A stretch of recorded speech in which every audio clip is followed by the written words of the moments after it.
Yeah, and I can't find my face jewelry.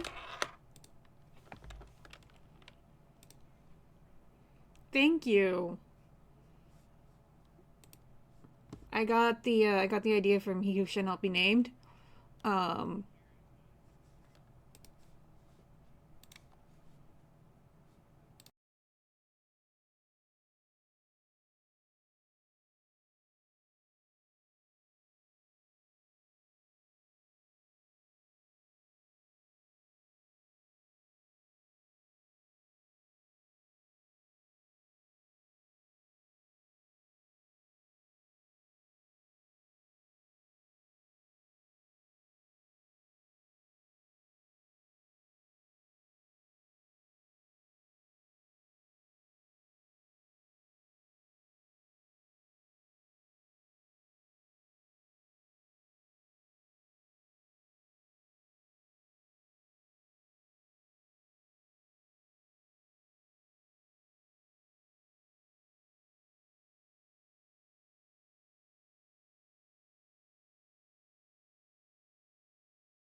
As Dune was, so will it be again.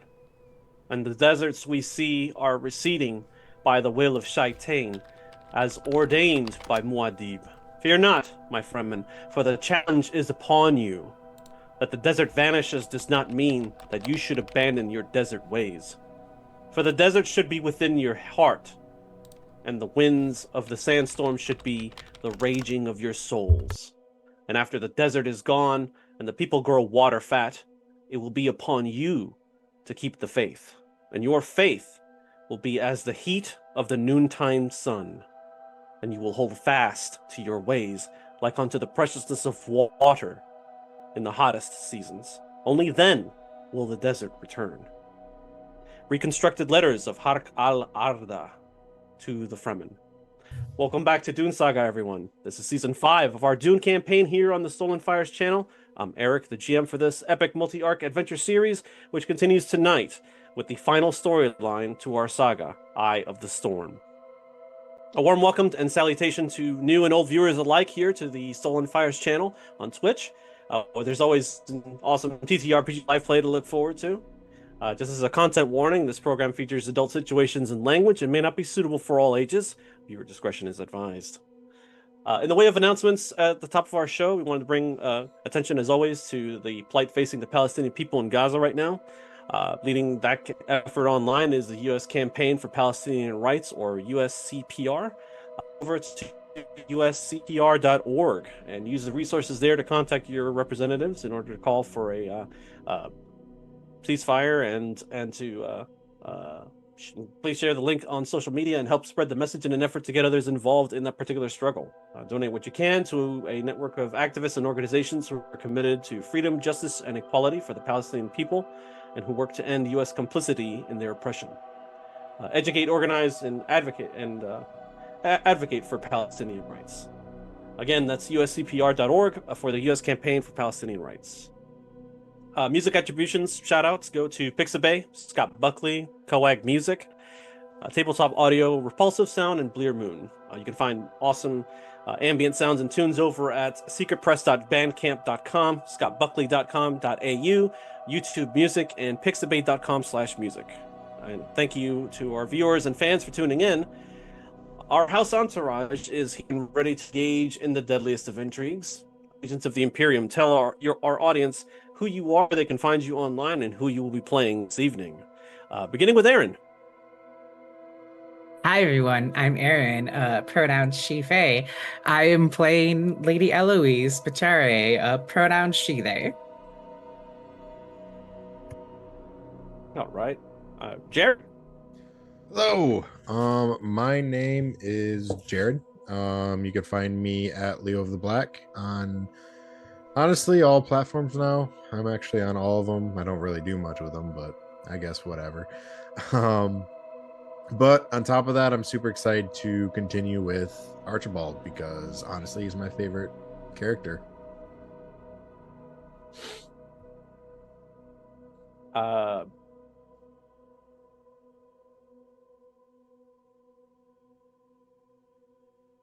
Rachel. What about me? Oh, I was you supposed go to ahead say and something introduce else. yourself. Oh, okay. I think you cut out for a little minute. I didn't hear you, but hello. I am Rachel. Apologies. I am Rachel. I am Stolen Fires. Welcome to my channel.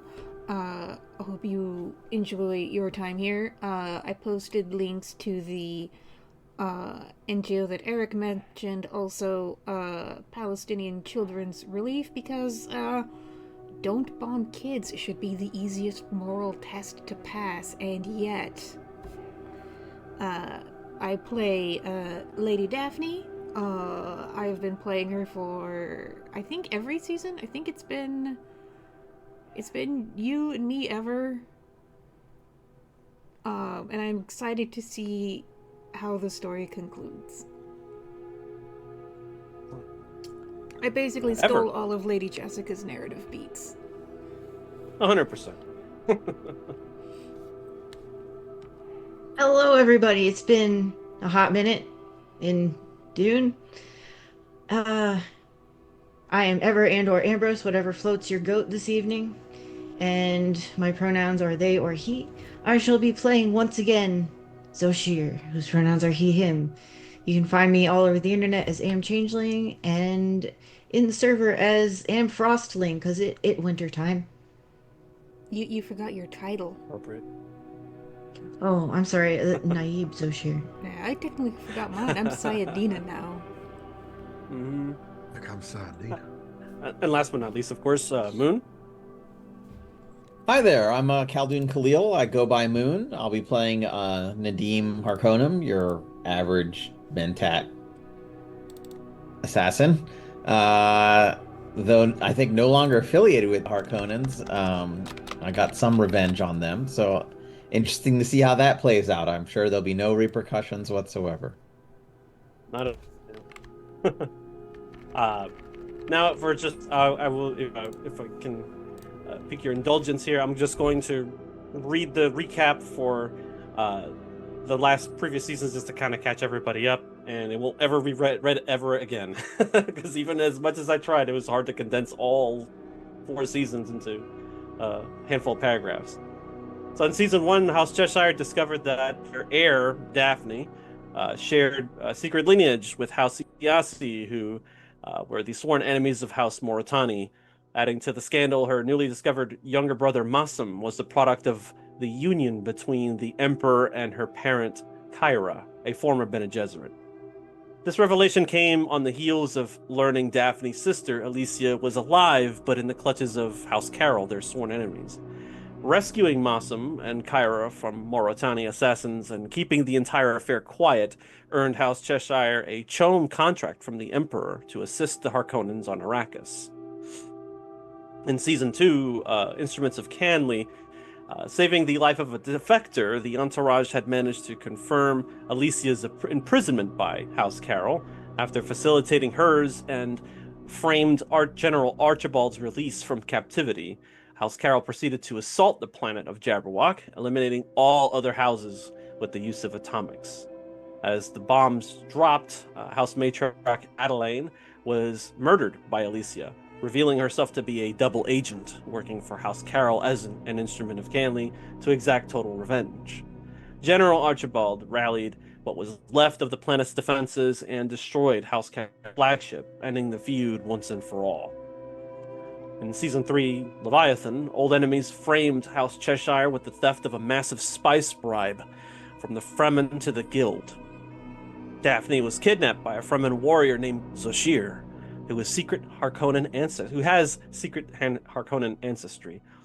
While in their capture, it was discovered that Kyra had been quietly leading a rogue faction on Arrakis. The Guild and Bene Gesserit caught wind of this and sent Guild agents Elois and her deadly consort Amira to eliminate her.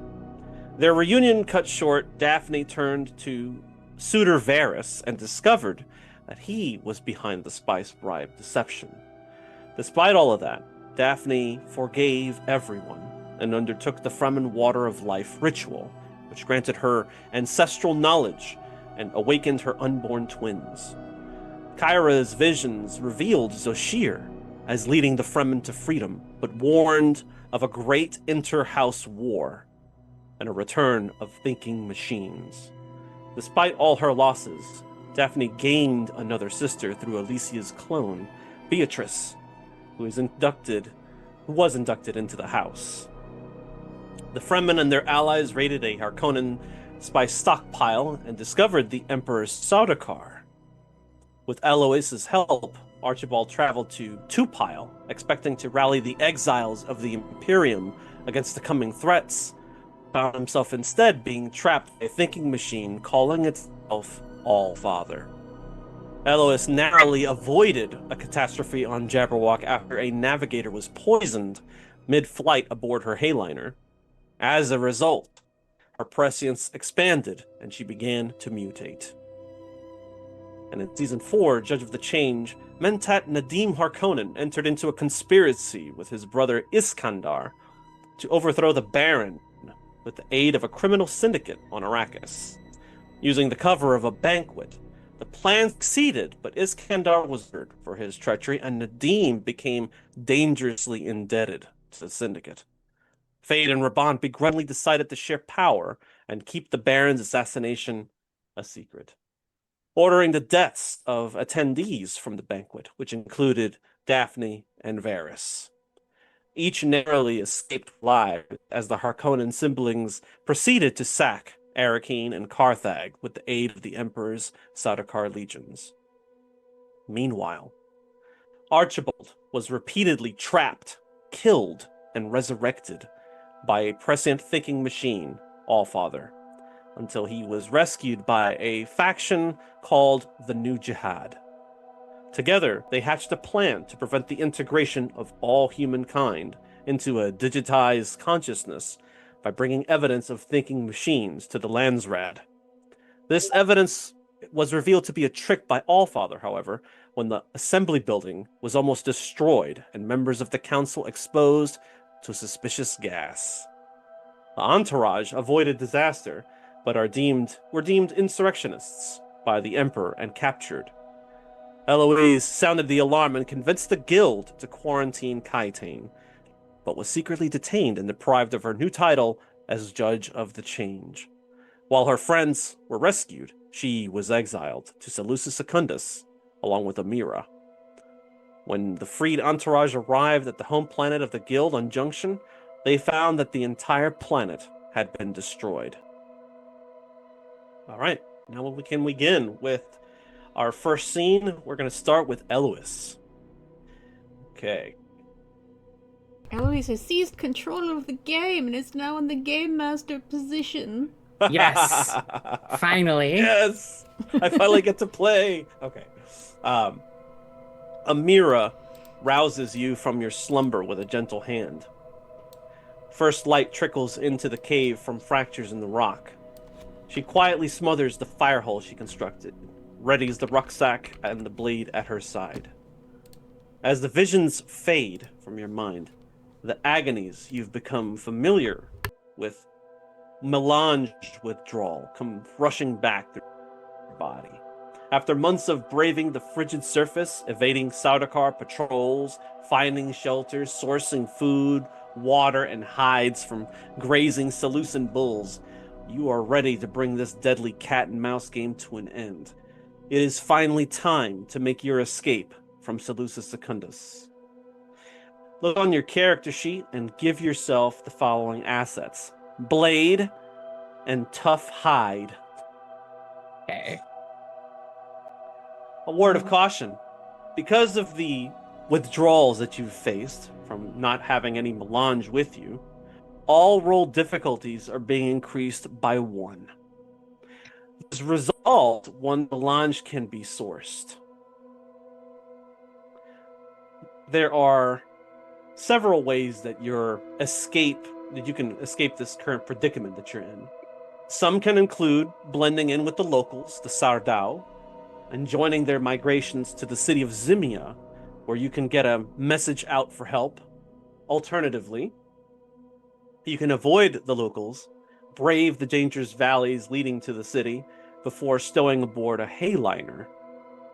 Lastly, you can attempt a wildly dangerous ambush on the Sardaukar, using their livery and equipment to escape. Which of these or none of these will you choose? Lovely options. I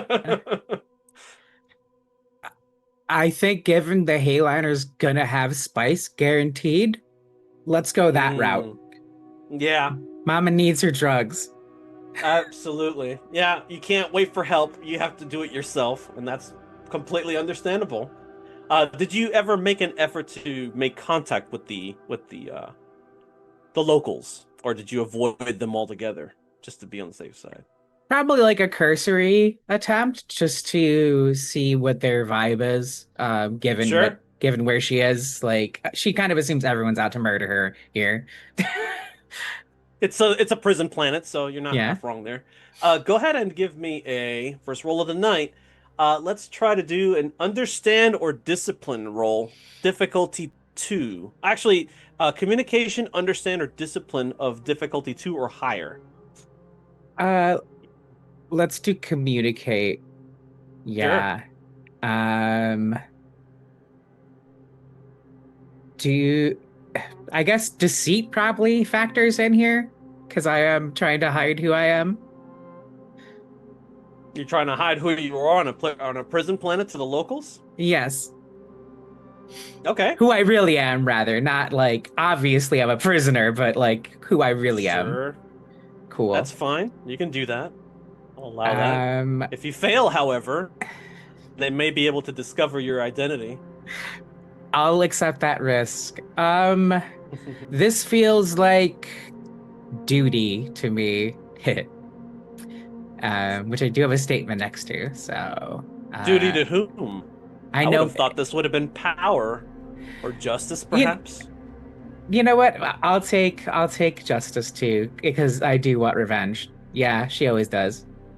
That is her thing. Always. All right, so Very well. justice, 2 dice, and I am using a focus. That is 4 successes. 4 successes. Hey. Excellent. So you're able to convince them that you're just another local, and then you're just passing by. Nothing controversial to see here. So that earns you your first 2 points of momentum. So I'm gonna go ahead and include that here. Edit that, and let's see. That should show up across every background now. So if you click on the momentum, I think you should be able to see the number 2 in the blue spot. Is that correct? Let me see here.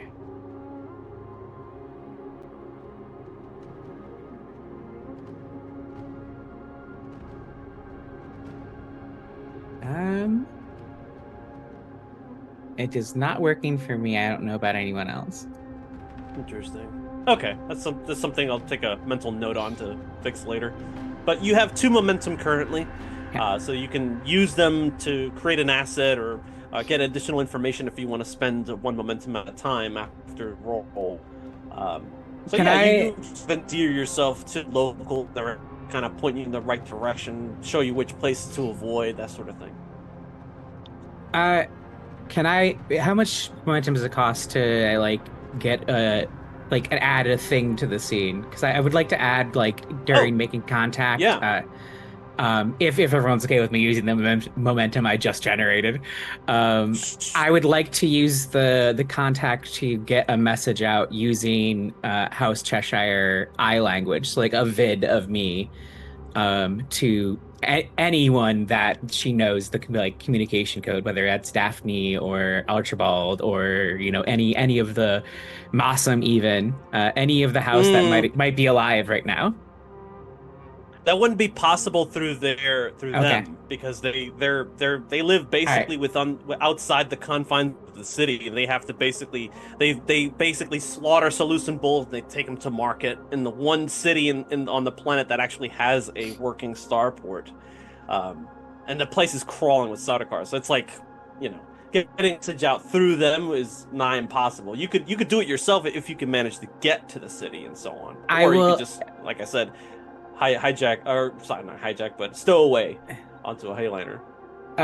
Okay, I will save the momentum then, and then stick with the original plan of Sure, the Hayliner. Yeah, that works. Going through the valley is fairly easy for you. With the insight that the locals, the Sardau, were able to give to you, you're able to navigate it and avoid a lot of the regular sort of Sardaukar patrols that are evident in the area.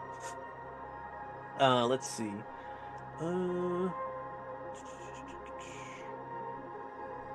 As you arrive, this point, night's falling. So probably by the time dawn rises, you manage to get through the valley, and you come upon the city, or the edges of that city, and you see it like, this place, the whole planet of Seleucid Secundus is almost completely barren. It's a wasteland, but you manage to get through, and you see like this is like the only city that actually has a working spaceport. Markets are bustling with locals, and there's a lot of byproducts that they're selling to off-world traders. As House Carino's prison planet since the Jihad, it also dabbles in illegal and explicit activities. As such, the markets are kind of tightly monitored and controlled by the Sardaukar. The guild, though, also has a large presence here as well, with its embassy being physically connected to the spaceport through a network of linked and windowed walkways. The tarmac is kind of just awash with the buzz of transports from an orbiting Hayliner up above, which, if reached, could spell freedom for you and your beloved. How would you like to make your way aboard the Hayliner that is currently in orbit? So the guild has an embassy here. I don't know Mhm. that they've hung me out to dry yet. It's true. Your title as Judge of the Change was stripped secretly from you and not in plain view of the court. Only very few people actually knew what was going on there. So yeah, you could try to endear yourself to these people. However, you are no longer in your guild livery, as it were. So you're going to have to really lay it on to the whoever's there, so to see if they can allow you access to the Hayliner. Okay. Yeah, I think that's what I'll do. I'll try to make contact with the guild.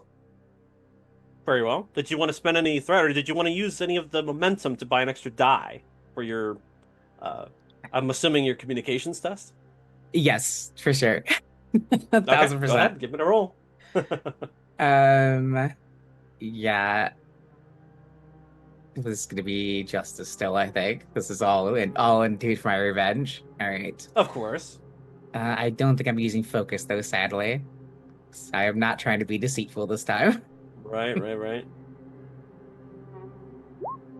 That's three. 3 successes. Hey, so, and this should probably worry you a little bit. You get 3 momentum, Oh no. which means your Oh no. momentum pool is almost full at 5. The cap, of course, is 6. So, to you and Amira's surprise, you go through the door or you approach somebody of some notoriety, and you're like, "Hey, I need to get on the Hayliner. I'm so and so. Do you know who I am?" Like, you put on your authoritative voice and everything, and you try your best to look of like someone of importance to them, and they immediately snap to attention. And there's some sort of a recognition in their eyes when they see you. I think Amir, I'll let my mutation show too, like the oh clear fact that like yes, yeah, I am who I say I am. Amira notices this and looks at you and is like, when all of a sudden they're like, "Yes, of course, right this way," and they start leading you into the spaceport. How do you respond? I Noticing the look from Amira, I think Eloise will like adopt a casual posture where her hand is on her knife in case she needs to shank these people and steal their transport. She does the same. She leads the way. She is your blade, and you are her shield, and so on. Yeah, you go right into the spaceport, no problems. Let's see here. Let's see.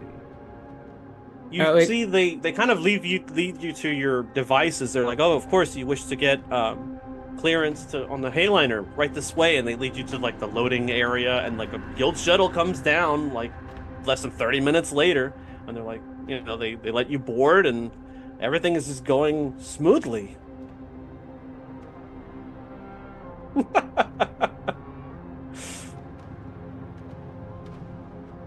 great, great. This is She all. doesn't say a word because the way that you've been having to communicate for months is only through the eye language, the house battle language, and it's like, "This is too easy," she says.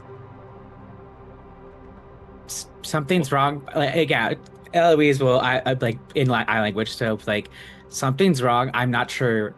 I'm not sure this is a trap, but there's something wrong. Yeah. So she's like, "Let me lead the way as always. I'll see what's going on. We'll go from there." As the day's boarding and disembarkment comes to an end, you feel a familiar lurch of the Hayliner. You're shown the utmost respect as soon as you come on board, and they show you to a suite. And just like that, you hear the telltale signs that the ship is about to jump. However, to your surprise, there is no planet or system to speak of when you arrive. Instead, you glimpse other Hayliners suspended in deep space nearby. And that's when she seemingly materializes from your surroundings. A lone figure, garbed in all white, holding aloft a miniaturized Shiga wire projector from Richez. So soft is her approach that not even Amira became aware of her presence until she was upon you. While the guild symbol on her uniform lapel indicates that she belongs to public relations, her body language says that she instead belongs to internal operations. With palms outstretched, her pose shows no hostility. When the projector is activated, you see a familiar face, so to speak, as the live feed reveals the floating form God damn of it. Edric, God damn guild it, Eric. navigator and your personal rival. Fuck you, Eric. God damn it. Of all the fucking Lady. people to live. Of course, Lady Elois. I am here today representing what remains of the guild. You What are do you not mean, aware. Proceed. What do you mean, what remains of the guild? What's going on? Junction has been destroyed. So there is no guild then? There is a guild. You are looking at what remains of it. You are not aware of what has transpired because of your exile, so I will summarize. Thinking machines have returned. Junction has been obliterated through the use of a devastator. For context, a devastator is something that thinking machines used pre-jihad. The High Council, along with the Imperial throne, may be compromised. Your allies have been charged with treason and are being hunted across the Imperium. Some of them are safely aboard my ship. The rest reside on Arrakis. There is more that needs discussing. Time is of the essence, and your knowledge of the terrain is needed to locate and bring the rest into our protection. Amira readies her blade as the woman in white slowly reveals what is in her other palm. Melange. I think like a full-on junkie, Eloise, no concern for her safety, rushes towards that shit. You automatically fail your discipline check and go right for it. Yes. Just as he expected you to. Trust is a difficult commodity to purchase in these times of crisis. However, I am hopeful that such an offering will at least secure some modicum of conviction. Take the spice, choose the sweet, and prepare for another jump. Thoughts? Responses? One more question. As Eloise is literally in the process of taking the spice.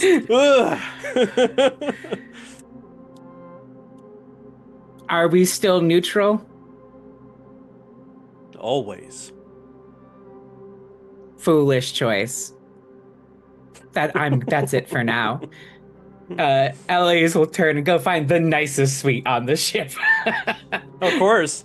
He's like, a wise decision. Rest and recover from your ordeal. You will need all your faculties intact for Arrakis. We are due to arrive within one standard day. The transition of the small round projector ends, and the woman in white casually salutes you in the guild manner before turning on her heel and walking away. In your suite, you find more melange, which you, of course, consume immediately. The rest of the trip is kind of like a blur, and you fall to exhaustion. Finally, at rest, but also now that the effects of melange are taking you over, you see glimpses of futures that gravitate towards you like ancient ships navigating a psychic sea. The tumultuous movement of this mental maelstrom creates a flotsam, which then becomes a mosaic of images and sound, frozen in time. The eyes of the worm tyrant glancing backward at you from a future too horrible to fathom. The cry of a newly born infant. A bloody holy war sweeping over the Imperium, beginning on Arrakis. Worlds laid to waste through the use of atomics.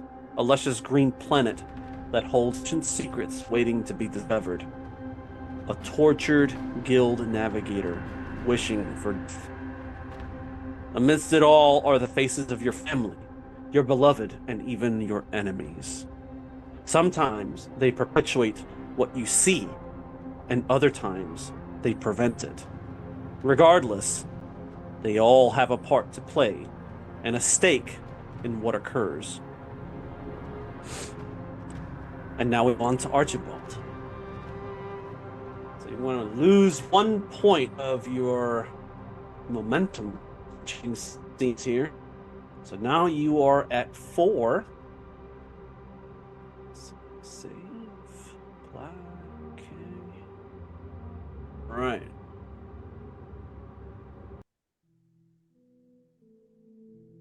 Archibald.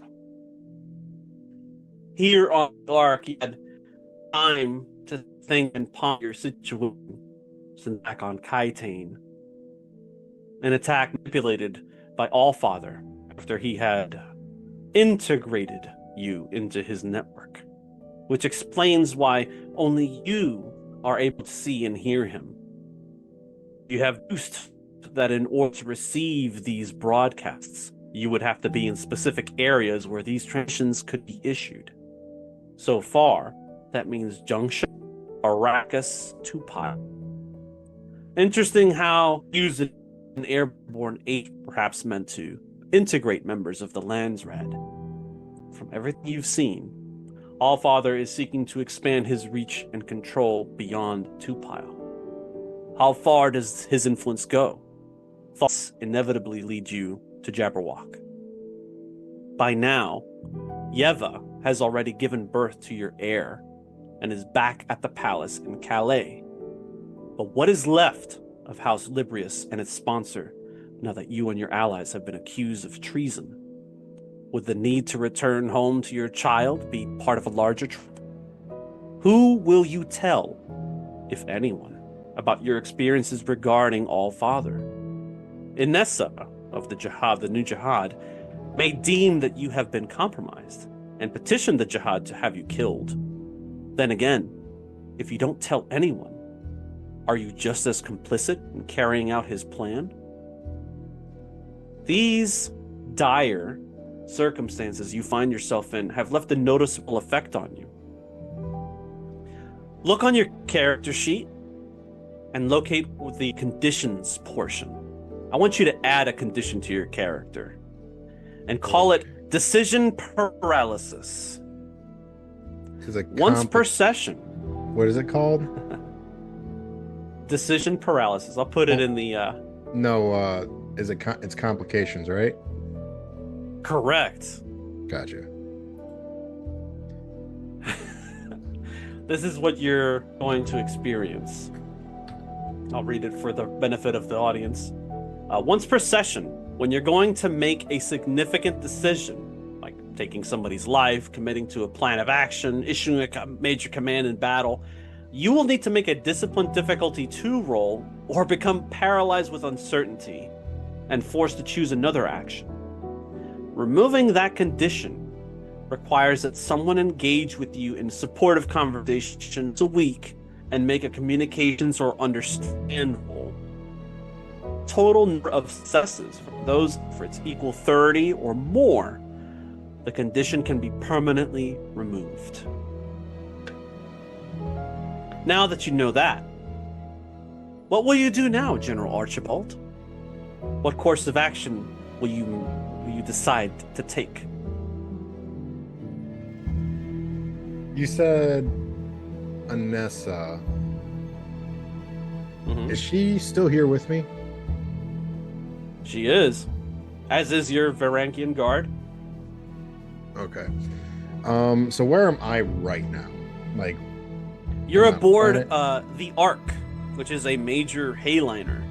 Um, Part of what basically one of the few hayliners that are left in operation right now since Junction's catastrophe. There are still, many, many hayliners and navigators, but uh, the the guild lost a significant portion of their fleet and their leadership. So the whole Imperium has been in disarray for several months. And this is now starting to, trying to catch up to where it was before. Okay. All right. And so the navigator, I can't remember the branch. But Edric, of the guild, yeah. yeah, okay. So the guild right now is basically destroyed. No one's really taken it. They're leaderless. They're not completely destroyed. Because otherwise, you wouldn't be able to get anywhere in the Imperium without the guild's ability to hold space or navigate around the hindrances that exist between point A and point B when you're traveling. Gotcha. So you are in safety. You are in some relative amount of safety now, for the moment being. Okay. So the question still remains: do you tell anybody about what you've experienced in seeing and hearing, interacting with Allfather? And if so, who do you tell? And do you go back to Jabberwock? You take this opportunity to go there and to see your heir, or to see what the conditions are like there. Here. So I don't think I'm gonna go back to Jabberwock, even though I should. Okay. Just as a reminder, it was Yeva and one other person that was on Jabberwock, and that's the House Mentat, if you recall, Omelas, who was jailed in the garden, same place where you were at once Yeva took control as the steward of Jabberwock, when you had to leave, if you recall, when you went to Tupile. The old Mentat, as far as you understand, was released, but you don't know what's happened to him. Okay. I don't know. What would this So okay, then tell me, what would this Mentat have to do with what I'm trying to do? Well, that's just it. He's been disconnected from everything that's been going on. He's basically had to take the part of stewardship as well as Yeva on Jabberwock for the time being. He's had to advise, but you know that Yeva imprisoned him just sort of out of spite, citing that he and the only other Mentat that was part of your house, Pardo Reed, was a part of some sort of strange information exchange. And so she imprisoned him.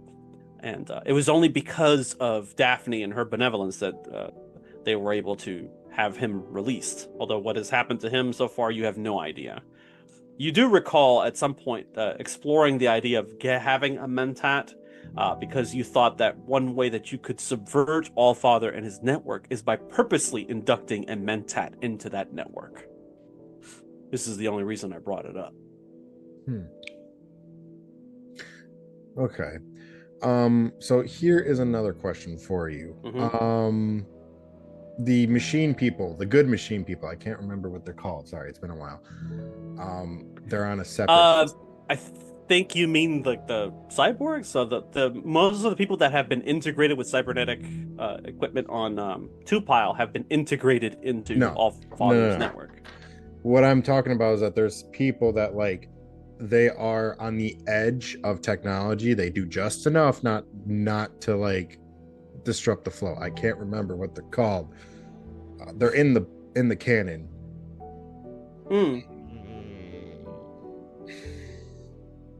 I'm not sure. You're referring to some kind of Luddite?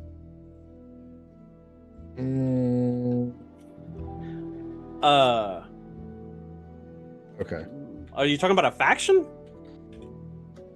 Give me a minute. DUNE. Okay. Universe.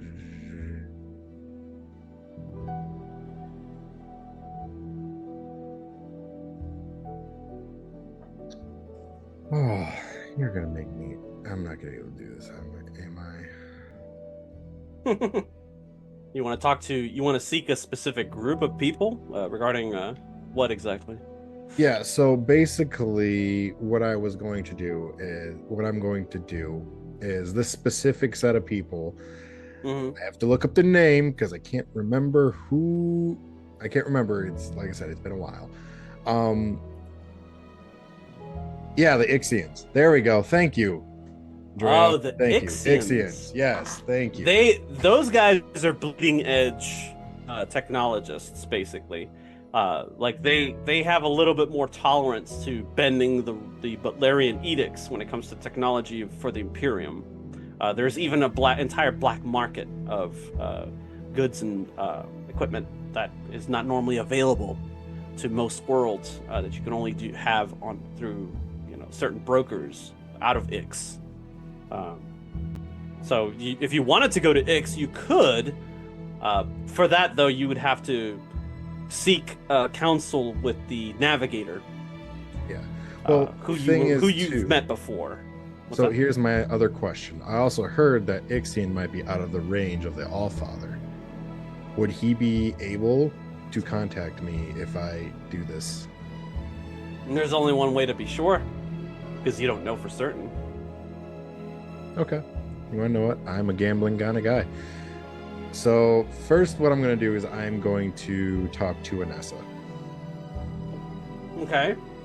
And You go to her quarters, and she's busy trying to coordinate the people of the New Jihad and your Varangian guard, coordinate them together. There's only a few of them with you, though. There's not many. Since your escape from Kaiting. When she sees you coming in, she halts what she was doing with this group of people, and she goes to attend to you. Archibald. She says, General. What news? well, there's something I need you to do for me, Alessa. Oh? Yes. I think I may have to go it alone for a time being. I have to go somewhere. Alone? At a time like this? Unfortunately, it may save the universe if my gambles are correct. It may stop Allfather. How do you intend to do this by yourself? To be honest with you, I don't really freaking know. I don't know. But They told me you were reckless, General, but I had no idea your ego was bigger than your head. You intend to go out on your own to solve a problem that no one knows anything about, and you don't have the slightest idea how to begin doing so? This isn't about me being reckless anymore. This is about... And what is it about, exactly? Thing is let's just say I did get poisoned by the thinking machines. Come again? I have gotten poisoned by the thinking machines. Yes, and we removed you. On Nova Gaia. Have you already forgotten? It's not good enough. You know damn well. Allfather's smarter than that. You better think. She's like, come out and say what it is that you're going to say. Do what it is that you're going to do, General.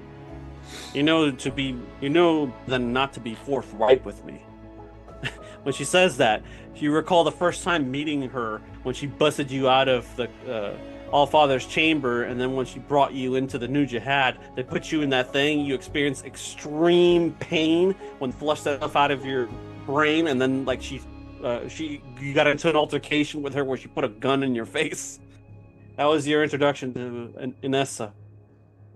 You're right. I should be honest with you.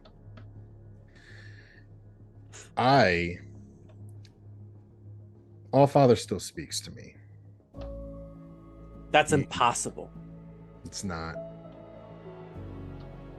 He's left his mark on me, and he's make sure to brand it.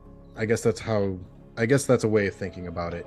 Yeah, you guys maybe got like a sticker, something that you can wash off. No, I got branded. This is something that'll, and then I take my glove off. This is something that will always be with me. How So- certain are you of this? Considering he's in my head 24/7. So I'm fairly certain. And I know only of one way to do it. Actually, two ways, but this other way I don't think it would work, to be honest with you. Roll discipline difficulty 2 test, please. Is the roller working on here? It is. Do you have your character sheet? Yeah, just making sure, because I thought I heard it wasn't working earlier. Hey, it was really No, good. if It you- was really good to me earlier. It'll be good to you, I'm sure. Yeah. If So you look on the arc tab in the character journal, you'll find your character there along with the Yep. Varangian guard, Ness, and so on, and all the other characters that are the arc with you. So you have Beatrice, Massam, Liet Kynes, Yep. and so on. So I'm going to use my focus on this one because it's observe. I could definitely observe her and get her reactions and kind of tailor my No, answer this to is what- not. This is not an observation. This is not an observation check. This is Okay. for you to make a decision. What I said earlier. Oh yeah, that's right. Right, Okay. and you're having to go to Ix. So give me a difficulty 2 discipline check, please. Okay. This is the only time that it'll happen this session, but it's not the last time that it'll to you. I can promise you that. Which statement does this fit better? Well, Redemption for what my- is driving your character to go to Ix? to save the world, aka the people. So it's gonna be justice. Justice. Okay, that makes sense. Go ahead and roll it. No You do focus. have 4 momentum. Oh. Oh, could I erase that 19? Do you have a statement attributed to justice? I do. Okay, Oh. so if you want to, you don't have to. You can spend. Oh, sorry. Go ahead, Rachel. It's also worth pointing out that Alice, I bought benevolence 18 minutes ago. Ah, the benevolences. Hey, little guy. You go ahead and use the benevolence to re-roll the failed 19 that you got. Just roll a regular d20 and see if you can get a 14 or less to get the secondary success So that just- you need to force your will to actually make the decision to go Oh, to it Jesus. or what have you. Oh yeah, you got it. Okay. I did get it, So but that benevolence is bye-bye, but you Yep. did do it, and you managed to make a decision. You're like, I'm gonna tell Anessa, and I'm gonna go to Ix. And she's like, well, if you're determined to go and you think you can handle this all on your own, then by all means. But please understand that you do so at great risk and cost to yourself if you go without anyone else. And she's kind of like alluding to herself and everybody else who's here on your behalf, since you were all free together. Let's see here. Sorry.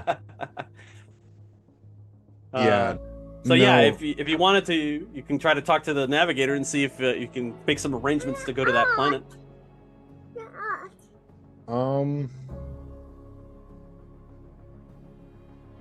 What's the reaction of Anessa's, like, how is she taking this? She's incredibly conflicted because obviously she sees you as somebody who could lead the jihad to victory, right?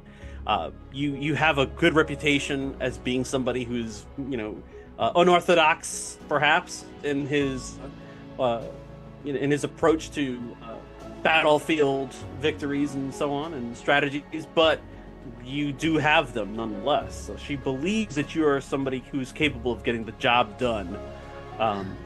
Beyond that, you can't see anything else, but she is conflicted. She, on the one hand, she's like, if you are still seeing Allfather, you reason, that means he knows where you're at, and he knows what you're doing, and thus he is one step ahead of the Jihad themselves, which means you're a liability. And under normal circumstances, that would mean you die. Yeah, I The other know, and hand- like, and that's kind of what, and that's what Archibald's kind of thinking too. He's like, these guys could definitely kill me if Right. something like this is that. So in a way, like, Archibald would definitely think that he would have to go this alone, just because Yeah. he's compromised. She thinks that instead of you going to Ix, she points to what happened on Kaitane. You thought you were bringing evidence of thinking machines to the Landsrad, and instead that was just a trick by Alpha to affect potentially the High Council and try to blow up the assembling. It ruined all of you, and you did it for him inadvertently. So what she's worried about is, what if everything that you're doing is just furthering his cause? If you really are compromised, we should get you to a Sook doctor. And lo and behold, we have one aboard. Or like, wait, you do have Dr. Yui aboard, as well as Beatrice, who is in training underneath him. You could take this to them and the Sook doctors in general as a faction to see if they have a way of figuring out what's wrong with you and getting rid of Allfather once and for all. That would be a step in the right direction. So she has a different idea of how to proceed, but she's trusted you this far. It's whether or not you want to take that trust and run with it, or if you want to go in the other direction. It's up to you. Anessa, tell me, what I told you, are you scared of me? I'm not scared of you. I'm scared for you. Yeah, well, what do you suggest we do? Well, I do in this situation. Going to it is a very dangerous proposition under your current circumstances. We don't. If Allfather is seeing through your eyes, you could be advancing his ambitions without realizing it. We should try to avoid that as much as possible. However, if you think that he's not present on that place and he's not able to reach you, then it is a risk I would be willing to take. You. Despite everything that I've learned and everything that has been instilled in me, I trust you. You're not going to let me go alone, are you? Not on your life. Well, I don't want blood. I don't want your blood on my hands. Well, My blood's already been spilled for our revolution. Believe me, I know. I meant yours. I don't want that. I don't want you to die. Anyways. Yeah, see, you catch a glimmer of something in her eye, like, whoa, he cares about me? Wait a minute. And he's So a what little is your final pretentious about it decision? too. He's like, okay, I don't want you to die. So what do you tell her? What do you decide ultimately? Do you go through with to go to Ix? No, he Or do you go genuinely somewhere else? cares about Anessa. He doesn't want her, because if those two go, like, that would basically be like, it would be a suicide mission, to a certain extent. So It'd be a risk. That's what she says. Because it's possible that he doesn't have a presence there, and then again, there's a presence that there is because you haven't been to Ix yet. exactly. Actually, has the Navigator been to Ix? Undoubtedly. I wonder if I could the Navigator see a vision of maybe Ix getting destroyed by Allfather? Or You can ask him. okay, that's where I'm going next. You want to talk to the Navigator about visions, do you? The doors open up. You request to see the Edric, and the doors kind of open up. He stays behind the black plaz, encasement that these navigators typically have. General, your presence surprises me. You've been aboard my ship months, and you've not wanted to speak to me until now. I must admit I did not see this happening. What brings you to my doorstep? I would like some information. Don't we all? I would actually like a vision. I don't know how you guys work when it comes to this. I haven't understand it. You're speaking of prescience. Yes. You think that this is an assuredness, a fact, the visions that we see? You're wrong. They are merely possibilities of what could be, what has been, and what is. We have seen things. I will say that. We have seen you and your company involved in various plots set against the guild and the Imperium at large. Plots that involve these thinking machines you discovered on Tupile. Yeah. It's like there are many things that we see. It's like, what is it exactly that you're seeking? I want to know about Ix, the Ixians. I want to know Many machines on Ix. and about the machines on Ix. And I want to know if those same machines are affected by what we have here. Are you certain that you do not also have the gift of prescience, Archibald? I haven't had any visions, if that's what you're asking. I'm asking because Ix is on our itinerary as a stopping point. It is not, however, our next stopping point. There are machinations that are taking place right now, plans within plans, and they involve the Ixians. I will need your assistance, however. And we, as always, we appreciate your discretion in such times. And since Junction, we've seen a plethora of events that threaten to put an end to the Imperium as we know it. And these events are being perpetuated by these thinking machines. We will need to utilize all of your talents and that of your allies in order to stop these visions from coming to pass. We will head to collect the remainder of your company at Arrakis. We will need you and your niece to bring them along and join with us on this endeavor. Can I trust you to accomplish this? So you want me to bring Daphne and all of them? Yes.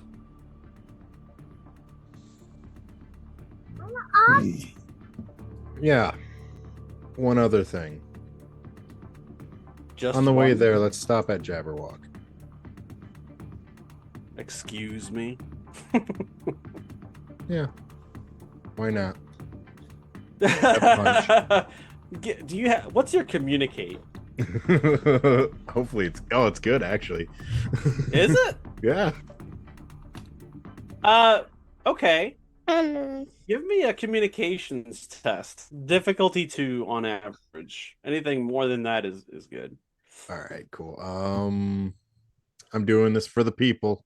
So justice. Okay. I'm not really being deceitful. Damn it. Okay. No, It's really. rough having deceit as a thing when you have to tell the truth, ain't it? Yeah, it is.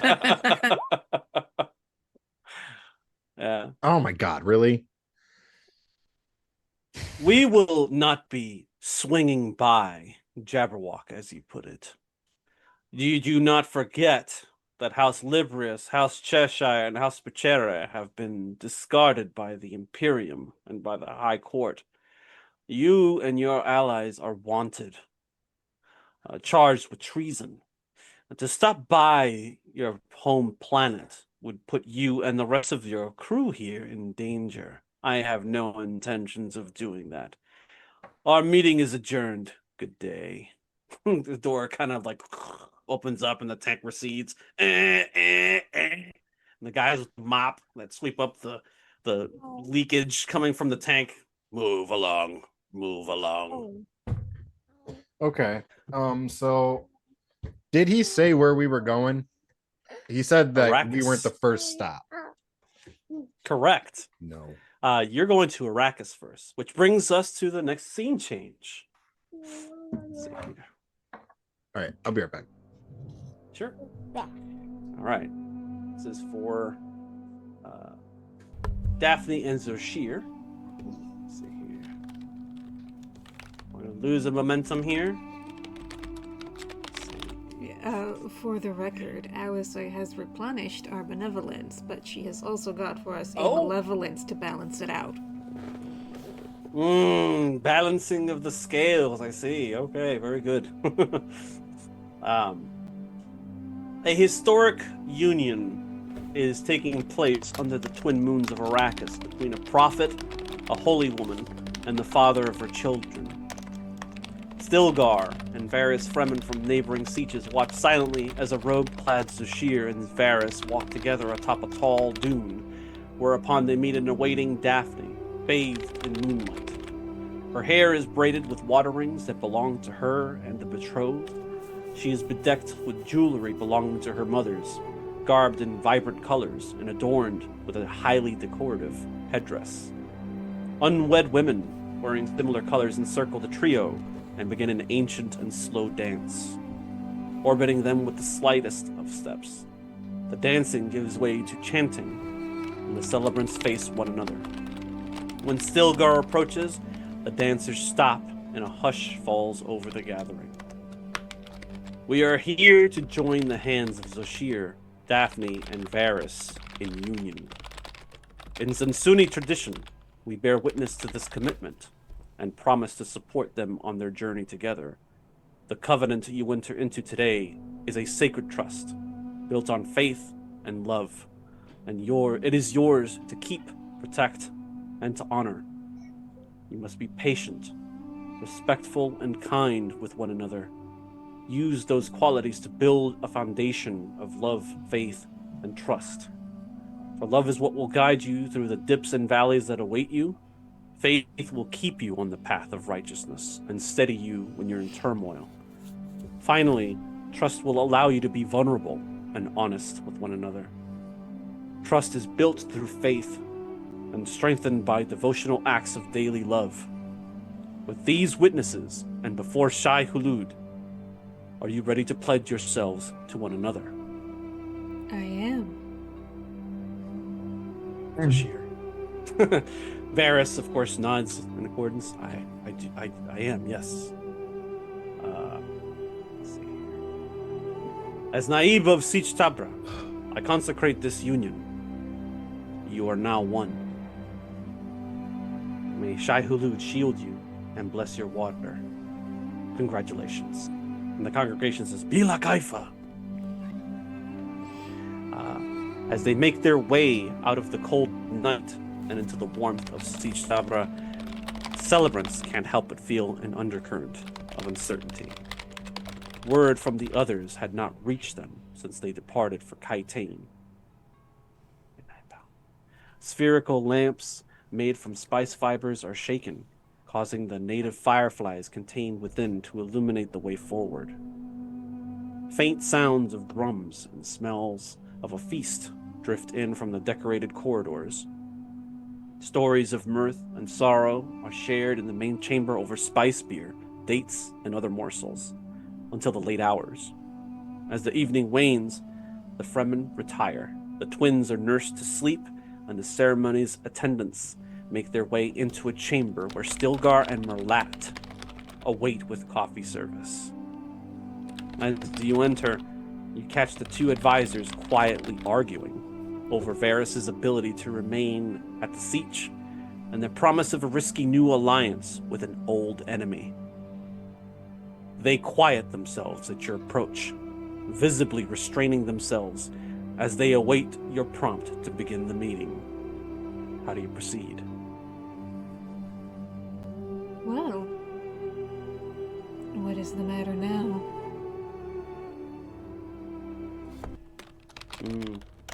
Indeed, what is the matter? See, Stilgar says, even through a union with the Sayadina and the Mahdi, no Fremen or outsider is allowed to be part of the community if they are injured in such a manner. And he points to Varys's maimed arm. This was the bargain I struck when I agreed to become your Sayadina and preserve the He memories. He holds up a hand like, please, I know. He's like, water discipline and tradition demand it. I have done everything within my power to allow Varys to remain.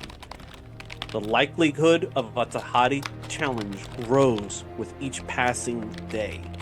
Varys, by the way, takes all of this and just kind of like rolls his eyes and throws his head back.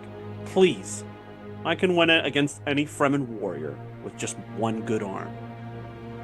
And Stilgar responds, they will challenge me as well, Outframe. What will you do then with someone who does not owe your beloved a water debt? Merlat speaks up and addresses the Mahdi. This could prove to be another issue for our already great cushion, Mahdi. Sayadina, we could source a prosthetic and establish a place in the cities for your consort. It will be dangerous with the Harkonnen back in power, but it can be done. Alternatively, you could speak with the other holy women and have them revise the scriptures once more, just to be certain. Daphne, your hyper-awareness is able to easily parse the subtlety of his words. With Stilgar present, Merlat is careful, but still draws a curious glance from the Naib with the suggestion. He is alluding to a simple manipulation of Kyra's texts that can allow the father of your children to stay. I believe that we are standing upon the precipice of great change that our society has not seen since the Butlerian Wars. I think it is time for some things to change. Change? You see, Stilgar says. Change how? He seems defensive, perhaps challenging. Sashir, do you have anything to add? In agreement. I think that some things need to change. We could use all the help that we can possibly get against the Harkonnen. One-armed or no. So, perhaps others will look at him in a strange light. Put him through a trial. A Fremen trial. There's no need to fight and waste more water, more warriors. I'm afraid the only trial... Oh, sorry, go ahead. Let him earn the right to be here. He's earned the right to be here. I thought that's what this all was about, Varys. Motioning in grand gesture to this whole celebration. He's married to a holy woman within the Fremen community. Merlat and Stilgar are hesitant to say anything more. But Merlat does raise a point, which said something about a trial, Zoshir. Speaking of... And I keep picturing Merlat. He's a face dancer and a spy master, but I keep seeing him played by Liam Cunningham from Game of Thrones. It's like, we received a message by Cielago with the markings of Jakarutu. The Idwali are committed to the notion of joining our fight against the Harkonnens. Your union to a Sayadina no doubt played to their ultra-religious appeal. However, they want you to meet with them in the deep desert, alone. I don't like this, and would prefer to send one of my face dancers instead. And you see, Still is completely against this. He's like, Zoshir, the cast out are honorless. They are thieves who will leave your side when it is most expedient.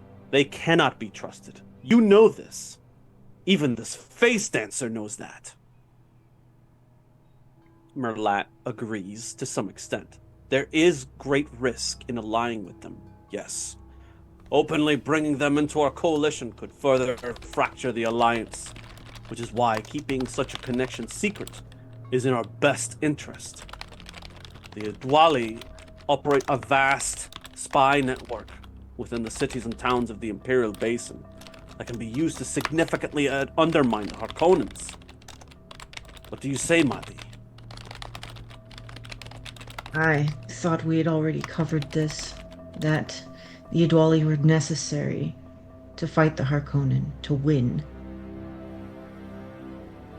Do you not remember the vision? We do. And if we were to send a face dancer instead of myself, if that deception were discovered, all hell would break loose. I have some experience in attempting to engineer such deceptions. And this is no disparagement to you or not, but the consequences would be dire. Merlat accepts this defeat, and he concedes. Very well then. Shall I send word that you will be attending on your own, or will you be skirting these rules and taking someone with you? We can remain a safe and respectful distance away, I think. It sounds like you have an accord with one another and an agreement that you will accompany Zoshir on this potentially dangerous journey. Varys doesn't like the idea of you going, without. I mean, obviously he's supposed to go. Zoshir's supposed to go by. No, he should come with me, so he's not here to get challenged by someone else. Merlat is like, we could do that, but then the number of people that are going with the Mahdi to meet with the Adwali are 3 now instead of 1. The more people go on this assignment, this endeavor, this Hajj, the more dangerous it becomes, and the more obvious the risk of discovery. And the more we prove ourselves when we return.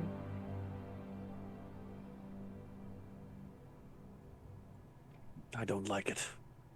But I don't make the rules, do I? He looks to you. Very well. Mahdi, Medina. And you see Stilgar still like, no, you, and he's like, just relax. He's pushing him out of the chamber, like, just leave them to it. They know what they're doing. And Varys kind of gives you this look, like, is this really what we're doing? Are you sure? Are you certain? And in what order of importance do you think you want to tackle these tasks? Meeting with the Adwali and manipulating the holy women of the Fremen so that Varys is able to remain without further contest. Alright. In that case, Daphne will say, I can speak with the other Sayadina. If the two of you want to travel together, if you think that would be acceptable. Who's would? Varys looks at the other groomsmen. What is it? Compersion bonding. Toxic yaoi, let's go, baby. Yeah, it'll just turn out. It'll turn into a makeout sesh. It's fine. It's fine. Cool. Everyone's here for Totally cool. toxic yaoi, right? Yeah, let's do it. Why it gotta be toxic? We could we could resolve this however way you want. If Daphne wants to go first and resolve her scene with the Sardinas in waiting, or if the sheriff wants to undertake what I'm calling the Crucible, with Varys, we can go ahead with that first. Your dealer's choice.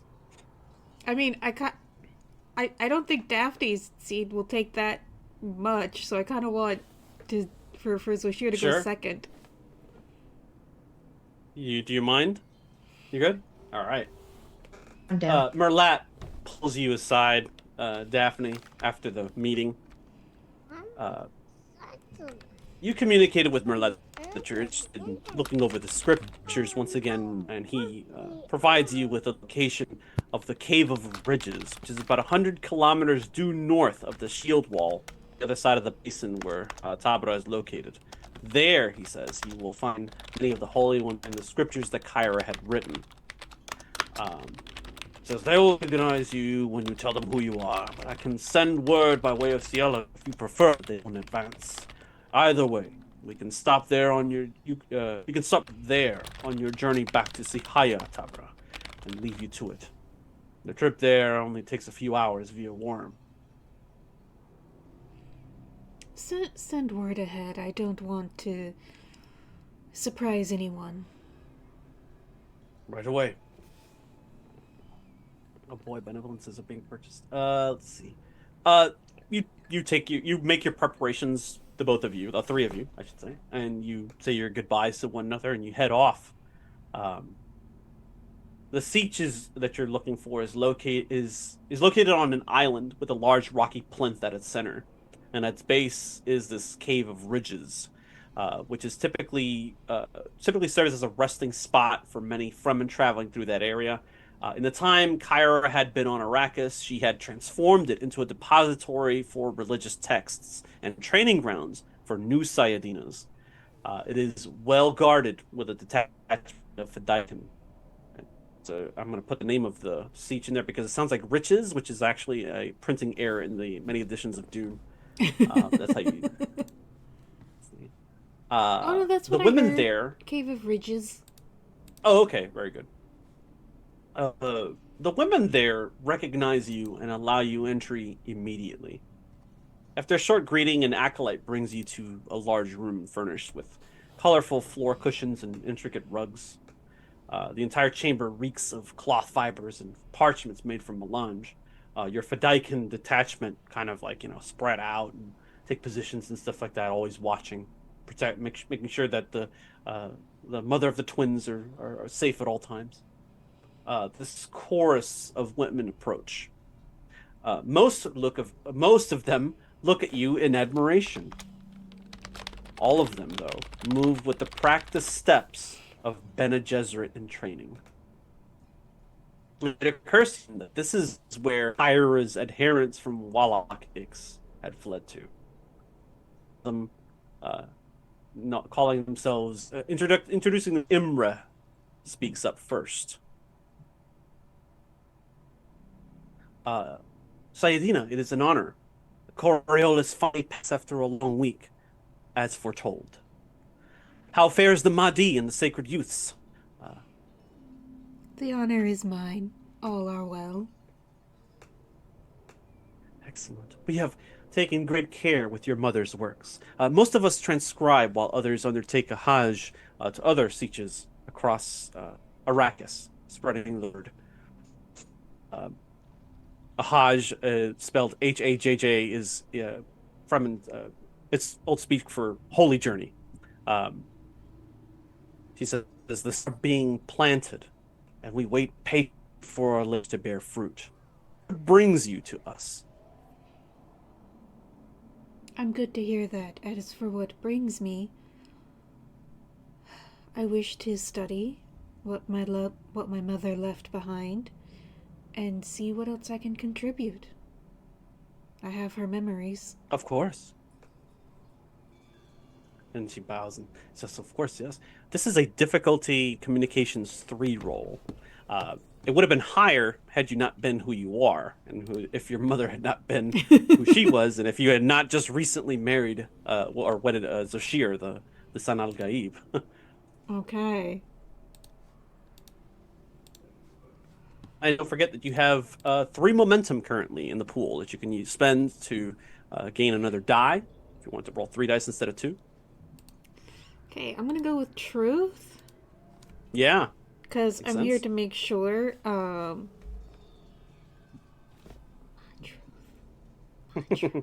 The truth is what you make it, yes. Okay, I'm just gonna roll 2 straight dice. Yeah. Let's see. Straight Focus. dice. Some of us don't have a choice, Aaron.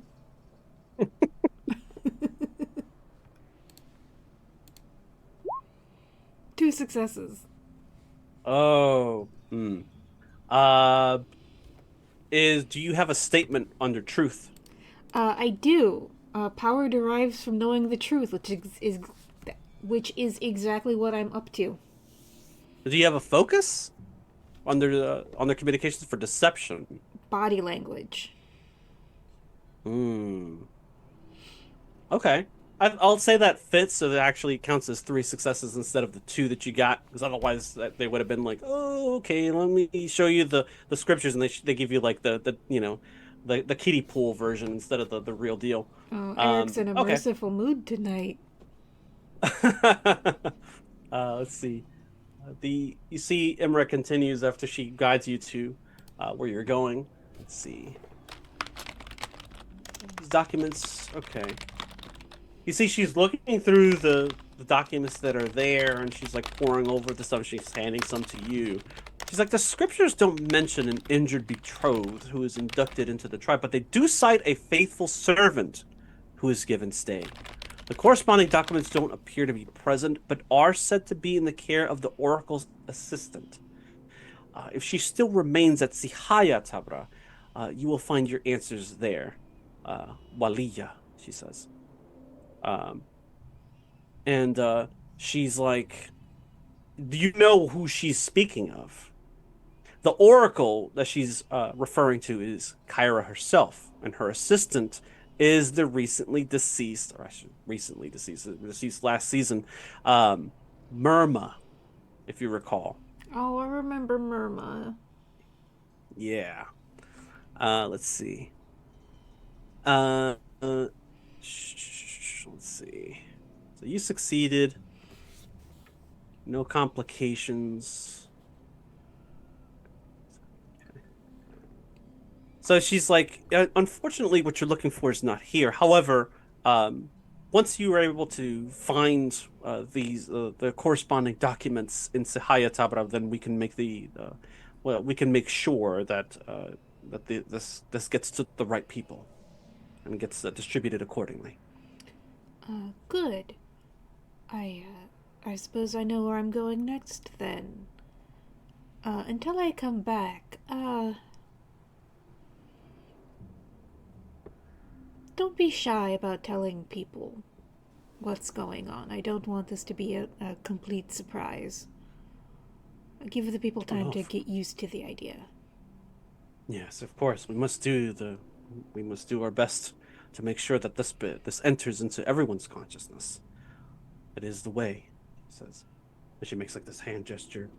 The Fadai, if you're done here, you follow the Fadai can lead you out, but you can't help but notice that at least one of the women that gathered there was glaring at you the entire time, like she can see right through you, transparent. Okay, You didn't catch her name. I'm gonna make eye contact with her Mm-hmm. and give her my best winning smile. And I want to do a body language check on her. What the fuck is her deal? Yeah. Sure. That'll be discipline. Do you have body language under communication? Yeah. I kind of thought that was discipline, but okay. You can roll. I'll allow you to have the focus under discipline. Roll discipline and just let me know how many successes you get. Okay. Well, so my discipline. I also have observe and infiltration. Observant. Yeah, observation will get you the focus Okay. regardless. Okay. Also, Yeah. Also going with truth, where I got my statement. Mm-hmm. There we go. Wow. Okay. One more than you needed. So I'm gonna go ahead and give you some momentum here in a second. You know that look, and you know that posture. You know it anywhere. That woman there wants your position. How old is she? She's younger than you. I A mean, few is years, she like perhaps. 14 or 18 or 20s, early 20s, thereabouts. You come with me. You see, like, you're like, come here. And she just stands there. And the Fedaykin are like, Sayedina, Are you ready to leave? One moment. What's your name? Um, and she just kind of smiles and nods and just kind of hurries along and joins the flock of women leaving the chamber. Nobody notices this interaction, by the way. They seem to be like still, like, oh, like, So I try and like. you gave them orders and they're carrying them out. Okay. I'll, I, But yeah, I she will ask walks with the. then one Yeah. of the Fedekin. The girl with the face. What's her name? They pull somebody aside, a couple people aside. That girl over there, and they're like, oh, they say her name is Raiza. Put that name in the Discord. Say hello to your rival. All right.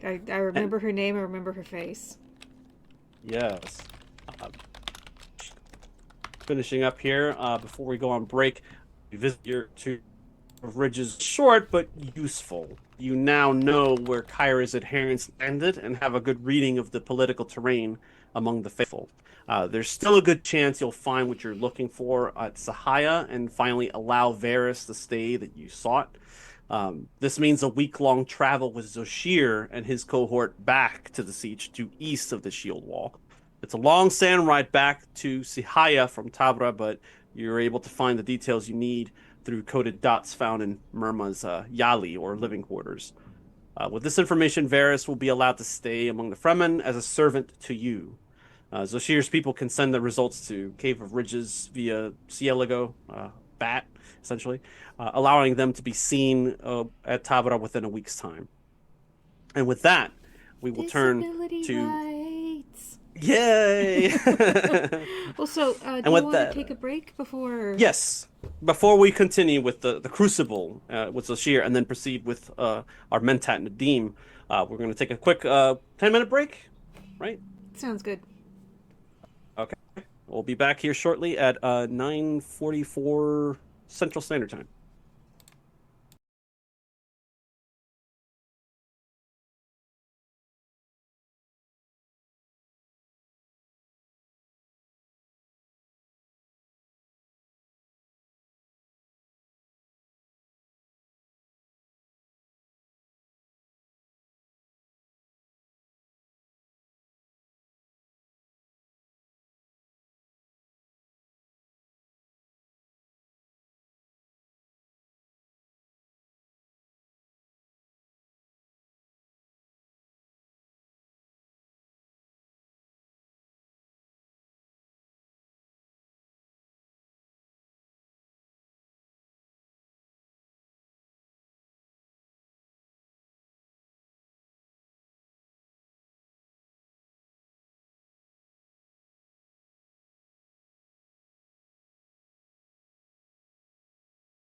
Welcome back. We return now to on Zoshir, the Mahdi, and Varys, who are about to undertake the Crucible, and meeting with the Adwali, the enemy, the ancient enemy of the Fremen. Fremen themselves, but deemed water stealers, the worst crime imaginable on the planet Arrakis. Let's see. So you decided to not go alone. Okay.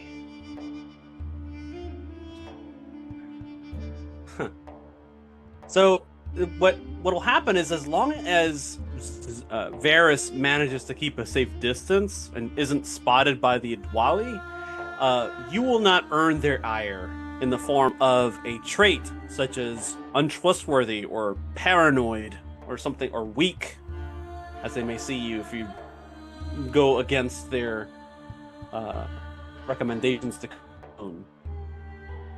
Highlight that so I remember. Okay. Merlat takes you aside and he says, "Take the Zansuni scrolls with you and read over them on the ride down. They are traditionalists in the extreme, and they will test you. This will be dangerous, Mahdi, but we have faith that you will prevail."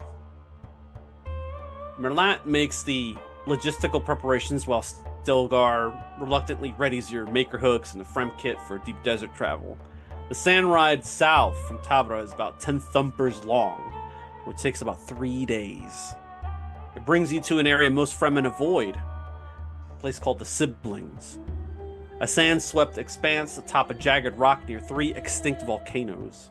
It hosts an ancient ruin that once belonged to the original Zanzuni wanderers that first settled Arrakis. They chose this place for a purpose. Some of their earliest known recordings originate from this area. A clue to something, perhaps? The scrolls Merlat provided reveal the history of the Zansuni, how they came from Poritrint, were forced to resettle on worlds, fleeing slavery on Seleucus Secundus, and death brought by the Butlerian Jihad on Bela Tegis. It wasn't until the planet of Harmonthep was destroyed that they settled on Arrakis and became the first Fremen. It mentions how the Adwali do not take up arms against their own unless they have somehow offended the tribe. They also never take captives or allow the consumption of another's water unless they are already dead. For doing so would cause them to become cast out themselves. When you arrive, Varys lets you take the lead. You survey the ruins, and which reveal it to be uninhabited. Knowing the Adwali, that is precisely the appearance they want to convey. Make a discipline roll. Oh, my first roll of the game. Channel your inner anthropology student. Yeah. Think that'll help you. I am the anthropology student. Oh, I feel this falls under duty, all for the good of the siege, because I'm doing this for my siege.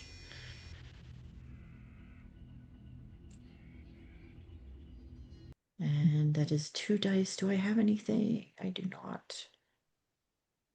Ew. I forgot I had prawn and binu conditioning. You do? Oh. I do. Apparently, That's different. it's on my sheet. Well, I taught if you. you got, what did you get in terms of successes? Oh, I should roll that now. Using focus. Am I using a focus? No, I am not. This Ooh. is observation. So if you have observation as a focus, you can count it. Okay, 2 successes. I do not. Let's see. You're coming aboard this ruinous area, and you notice 2 recent impressions on soft clay indicate that you're not alone here. Varys communicates with you wordlessly, here. How far back should I be staying?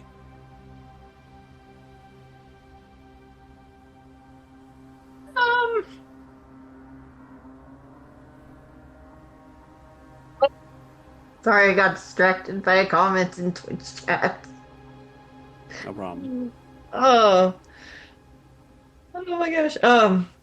I wordlessly motion for him to stay as far as he possibly can. Oh, drink.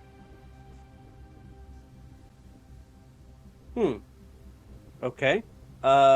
If you want to make this roll, so I'm not responsible, Rachel. No, For I'm your not beloved. responsible. I'm the one Not making responsible dirty for what jokes in happens. chat. Your Varus Chol's sheet will come up in under Siege Tabir, and you can have access to it. I want neat. you to roll. Yeah, I need you to roll a discipline check for stealth, which he's not have a focus on. You have 4 momentum currently. Mm-hmm. One was reduced, but then you gained 1 from your roll, so it stays at 4. So if you want to include an extra die, you can. But he is doing this because it's for you, which falls on, I would imagine, falls under faith. Love makes us betray ourselves. I would agree. So go ahead and give it a roll. You need a 4 or higher to avoid the Okay. gaze of the Adwali here. All right. I'll spend a benevolence for an extra die, or momentum. A momentum, sure, excellent. Okay, I'll go ahead and And you mark said that. no focuses. No focuses for stealth, correct? Oh! Right on the money is the man. All right, very good. He is a ghost, and he disappears behind like some of the rocky outcroppings just on the outskirts of the ruin. In mechanical terms, it'll take him around to reach you if you run into trouble in here, but he is nearby. Dashir, you approach cautiously and you look around. You know you're not alone here. And just like that, 4 of them rise up from a bed of flower sand behind the jagged plinth and from deeper within the ruins. 2 of them move to restrain and disarm you, while the other 2 approach with crysknives drawn. I need you to roll understand, please. Okay. Understand. And probably duty again. Mm-hmm. Okay, 2 dice. Using focus. I don't think desert navigation counts, does it? No, not for this. Damn. Oh, 2 From successes. culture. Okay, that's good enough. You know by their skill and their approach, they're not trying to kill you or take your water. This is a test in the form of an ambush or trial by combat. Surrender is not acceptable, but taking their water will impact any negotiation going forward. Meaning, you do not gain, if you use your crysknife, you cannot gain the quality bonus from it. In other words, when you roll, you don't add +1 from your crysknife as you normally would. Okay. All right. And now we're in combat. Oh boy. The difficulty for battle is 5. You want to spend momentum on this so you can get extra dice. You currently have 3 momentum. If you spend 1, you'll get a 3rd die. And I believe you have some talents that can help you with the tally of your successes. You let me know for sure. Let's see. Okay, so subtle step. When I attempt to move test to sneak or otherwise pass unseen, blah blah. Or when you attempt to move an asset subtly during a conflict, the first extra d20 you purchase for the test is free. So that's if I'm trying to be subtle. Crysknife Master. But that's only if I use my crysknife. You still can. You just can't draw blood or take their water. So the benefit to that is I may automatically generate 1 free point of momentum whenever I succeed. Trey had to respond to their benevolence too. Oh, yeah. Oh, another one. Okay. So 4 benevolences, I think. Okay. And then, of course, Prana Bindu conditioning, You could which is reroll whenever one. I. Mhm. Yeah. Yeah, go ahead. Um, Let me know how many dice you want to purchase. oh boy. So I need 5 successes, you say? Correct. I would need to purchase probably 2 dice at this first roll. Okay. Is everyone okay with that? So I think if I'm counting right, I don't know how Eric wants us to spend benevolences, but we have 4 in the bank. Use them as extra sort of momentum. So yeah, you can spend those and get the like an extra 2 dice, we'll say, and spare the rest of the momentum as it is. I'm fine with that. Okay. Yeah.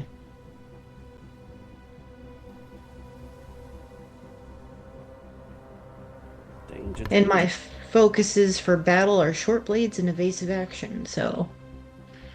This fits. Exactly. So I will roll. Stop squiggling around the screen. Oh. Okay. There's a weird thing where I set my mouse a certain way and the screen goes like this.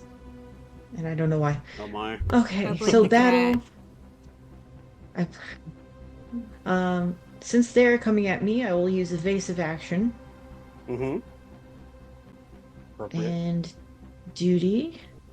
So I will have 4 dice this first go around.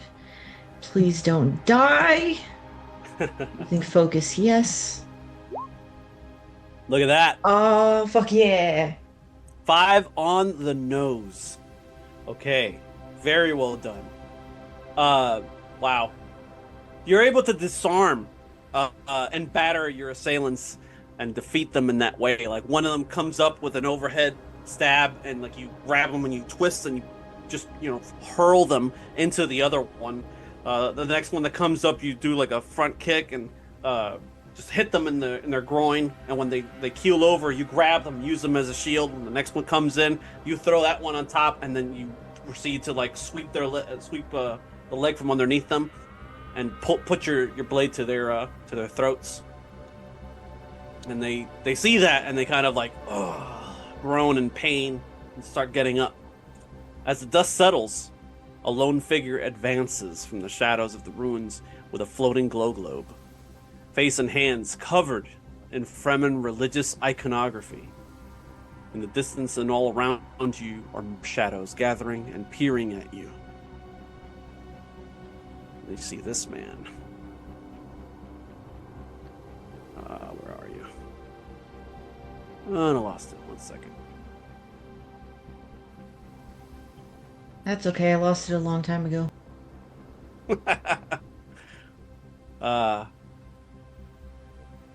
Here we go. I'm gonna drop his token into the Discord.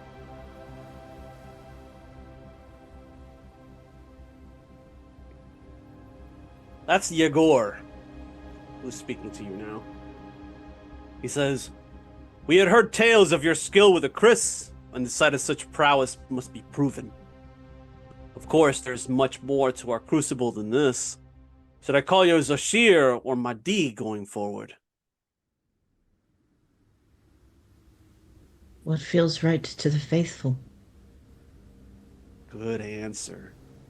Mahdi it is. I am Yegor. You will be provided some opportunities to prove to us that you are the Lisan al-Gaib. Should you fail more than you succeed, you may die, as others who have come before you. Come, let us walk among our shared history, he says. He moves back into the shadowy depths of this ruin and gestures to a relief carved upon a massive slab of damaged stone. Segments of the work show 8 planets in profile, with worn inscriptions in an ancient language reminiscent of Galak. He says, "This used temple. Look here on this wall. Our ancestors fled persecution and genocide before they finally arriving here. They achieve this because they remain true to their ways. Tell me, what are you doing to change?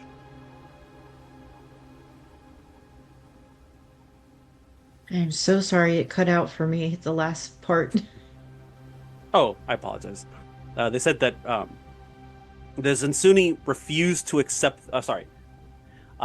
They managed to avoid, or they fled persecution and genocide before arriving to Arrakis, and they achieved that because they remained true to their ways, meaning they never changed. I say, what are you seeking to change? Is their question to you.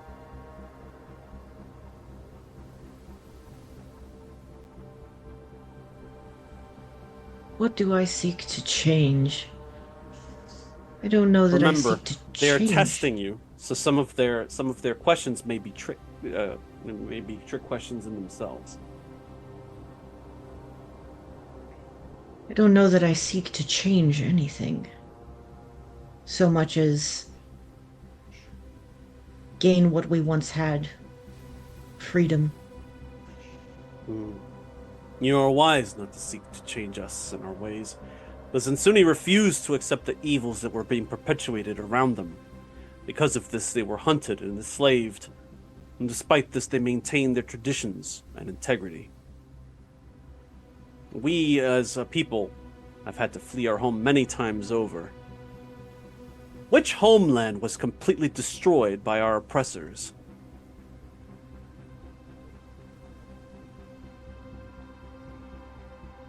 Out of character. It started with an H. I remember that. Yes, you're onto something here. Mm-hmm. So- it was provided in the scrolls that Merlat provided Yeah. you for the worm ride down. Do you remember Yeah, I the remember name? that. I just remember it starts with an H. There were 8 planets in total. Is Mhm. this He the looks at one- you. Is this the one that Is means it? sacred walk? It may. Would you like to phone a friend? I would indeed like to phone a friend. I didn't know there'd be homework. No homework. I gave you all the answers. That's true. That's true. I should have taken the notes. Uh, May I phone a friend? If You may. it means sacred walk, the Hajj is the pilgrimage that Muslims make to Mecca at least once in their life.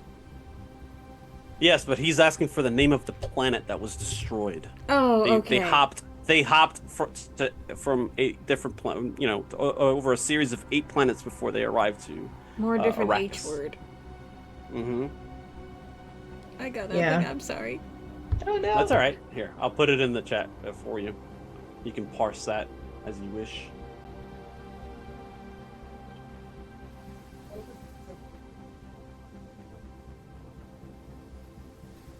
Ah, Harmonthep. Okay. And he's like, nods. Good answer, No. but that being Fremen would have known that before coming here. He's like, I we would- as a... Sorry, go ahead. Oh, sorry. I just would like Zoshir to gesture to the planet, kind of almost lamentingly. Mm. Yeah. He understands. He's like, we as a people have had to flee many times over.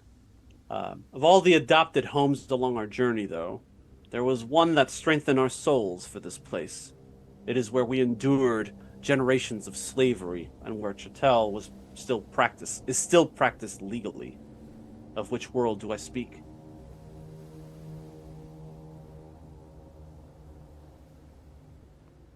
Salusa Secundus. He nods. You're well read.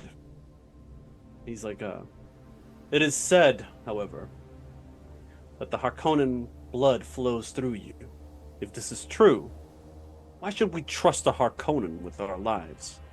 What makes you any different from our oppressors? And now here is where you need to convince them. Roll understand or communicate. Difficulty 3, please. I would like to buy a vowel. And by that I mean a die. Yeah. You want to spend a momentum for that? Certainly. If that's okay with everybody. Okay. Yeah. No, this is important. Go for it. Very important. And that was understand, you said? Oh gosh. Or was it communicate? Whichever one is higher for you. Oh, they're both the same. Oh, okay. Your choice. do If communicate. if you have a, I'm sorry, if you have a focus under one, not the other, you can use that as you. Sadly, no. No. Okay. But communicate for flavor text. Oh. So that's 3 dices. Using focus, no. Oh! Damn.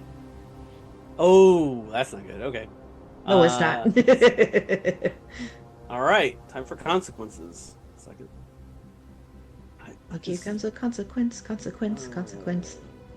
Roll 20 is being weird. Hold on a second. I must Roll have done 20 is being something. weird. Can I re-roll all that? And no. Hold on a second. Something unusual is happening. Oh, I think I just closed all my tabs. Pardon me. Technical difficulties. So you're telling me that roll 20 is a bad bartender because it closed your tab without your permission? No, what I'm saying is you shouldn't wear gloves when you're when trying to run a game on a computer. 1 second. Let me just get to that tab real quick. For some reason, Roll20 decided to take over my screen and close all of my tabs. Very strange. Okay. So you passed. Pass. Okay. This is where you screwed up. Yeah, royally. Failure. Something you said causes Yagor and the other cast out to kind of recoil but maintain their silence. You didn't get any complications in your roll, right? Oh, you Not did. that I know. Do I? Did I? Oh boy. Communicate and duty, you have 2 such complications, 18 and 15. Because you got 1 Cool. success and you needed 3. Did you want to use a benevolence to re-roll, or? Yes, please. That Roll would be it. great. All right, fire away. Was there a special reroll button? I don't believe so.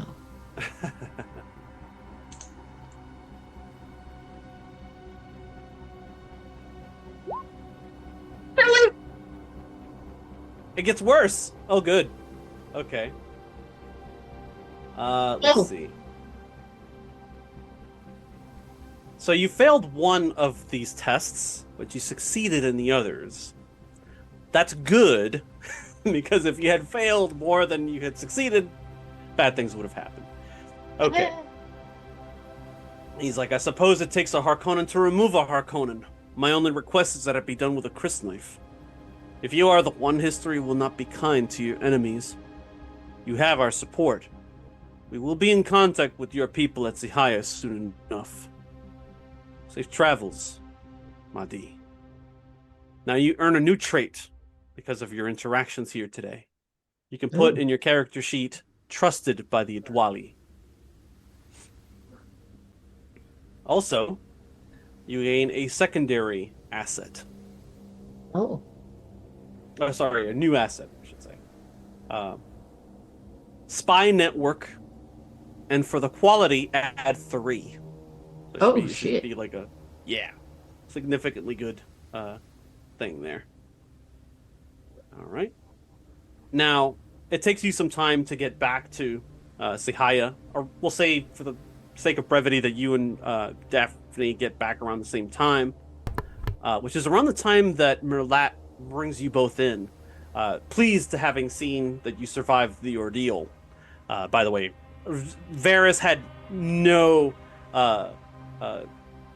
thoughts that you would need his help on, dealing with, a bunch of 4 Fremen with Chris knives. So he He maintained his distance, and he kind of figured you had it under control. But he assures you that if something would have gone down there, he would have tried to extract you. He'd have given me a hand. Or, well, only one he has. My bad. I'm sorry. I'll see myself out. He calls you in for a short intelligence meeting concerning his assets in the field. He appears eager and apprehensive at the same time. Stilgar is not present. We'll say this happens in Sihaya, Tapir, after you guys travel together there. He says, new details have emerged from our spies within the Lupos and Kanseki syndicates. He says, the former has increased attacks on the latter. We're now harboring a familiar face that has run afoul of our enemies. You may remember Nadim, the other twisted mentat of the Harkonnen. Our sources within Kanseki reports that he's been inflicted with a residual poison in order to retain his services. At the same time, our assets cover is in danger of being compromised. I'm proposing that we extract them both. I understand that there are risks and costs with bringing this mentat into our fold, but if there's anything I know about the Harkonnen, it's that they are a vengeful lot. This spy master could provide unique and useful intelligence that we can use against Raban and his brother. Can we handle the poison? You almost know the answer to that question the moment you utter it. Because, give me a understand roll and add 3 automatic successes for other memory. Oh, Jesus, okay. Understand. Mm-hmm.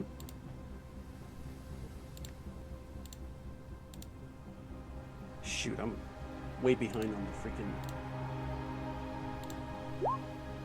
backgrounds. Sorry. Ugh. That would be 4 successes. 4! Wow, okay. You ask the question and you feel the whispers of other memory in your mind. And you keep hearing the words Ishia and Ikaz spoken in unison. And you recall that Kyra's other house that you can potentially inherit has an enclave on Ikaz that contains a pre-Butlerian Jihad repository of antidotes and medicine for all manner of diseases. So depending on the type of residual poison used, you may hold this Harkonnen mentat's life in your hands. Well, that's a useful bargaining chip.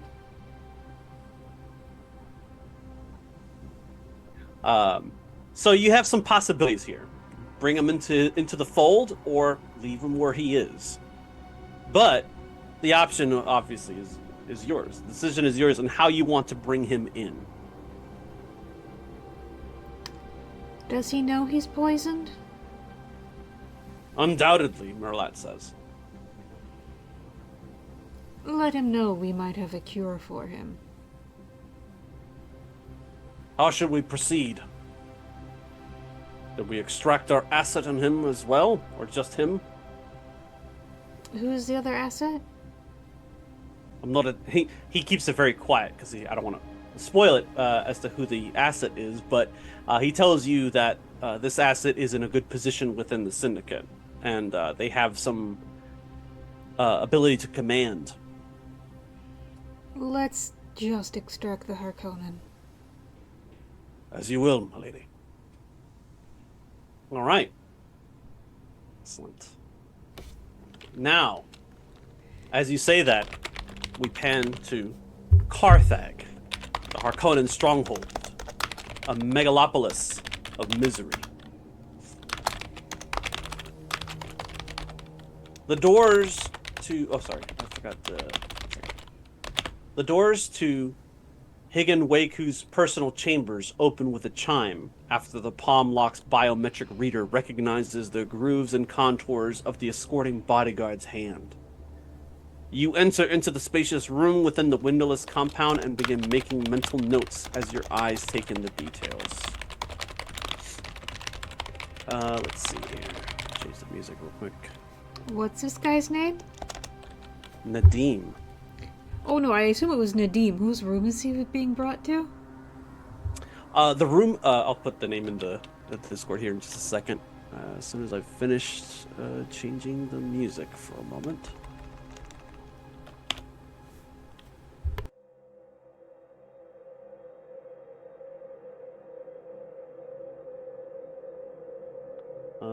This is the information you're going to need going forward. I'm going to put all the names, criminal organizations that are going to be referenced in this scene in the Discord for you, Rachel, for the purposes of notes. Nadim. Mentats utilize information and analysis and projection, usually in that order. For you, the information currently is that Jigen Weiku of the Ketseki criminal syndicate was assassinated by way of a hunter-seeker weeks ago when retiring to his chambers in the late evening. During that assault, Jigen detected a presence in his closet and fired his Mala pistol, injuring an assailant before succumbing to his wounds. The attacker fled down a laundry shaft and escaped the premises unnoticed. The suspect, a servant named Salah, who was present on the day of the murder, was found dead in their home. Cause of death was strangulation. No other injuries were found on their person, and no weapons were found at the location. Internal Security believes Salah was working with a Lupos operative as part of a plan to remove Ketseki leadership. To date, Lupos has not claimed responsibility for the deed. Second piece of information. Hizun Weiku, adolescent and spice-addicted underboss of the syndicate, has tasked you to re-examine the evidence behind his uncle's murder and report your findings directly to him. A mute and brutish man named Tiek has been assigned to shadow you throughout the proceedings. Third and final piece of information. The removal of one of the organization's leaders has increased the previous violence between Ketseki and their rival Lupos in what has been a bloody syndicate war. As you look around, Tiek watches from the corner, never blinking, while Roy leaps off your arm and begins making his rounds, sniffing this way and that, with his tongue sticking comically out of his mouth. How would you like to proceed with your analysis? Well, at least I have one colleague who knows what he's doing.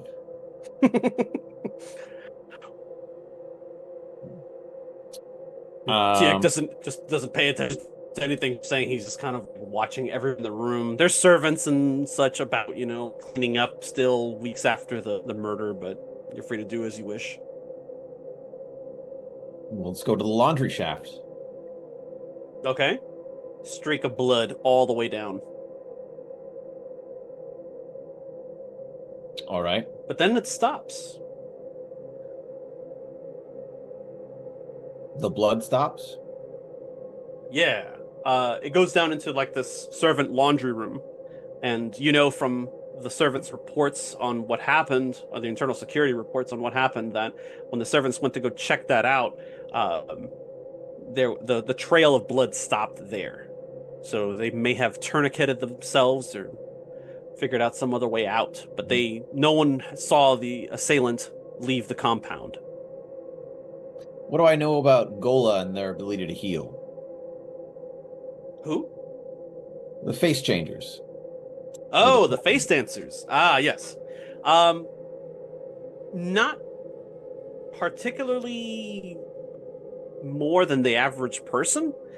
They have great control over their bodies, but they're not able to heal themselves. They have almost or more roughly the same kind of approach as the Jesuit when it comes to contorting their bodies and controlling and contorting and controlling their bodies in a minute fashion. They can do things like appear dead or things like that.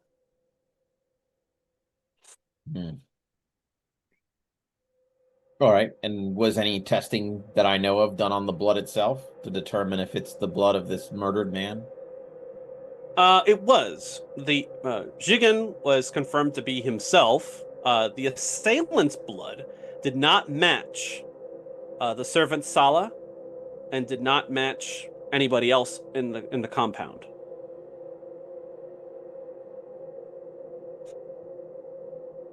And Sala was strangled to death. Correct.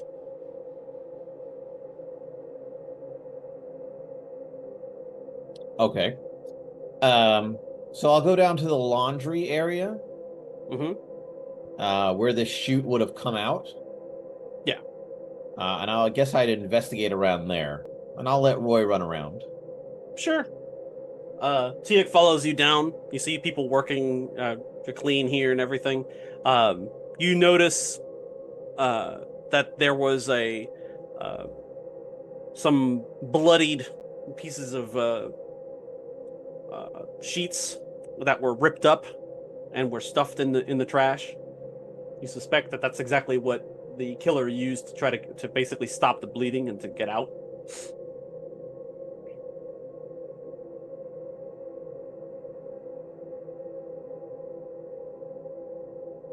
And would they have many routes to escape from here?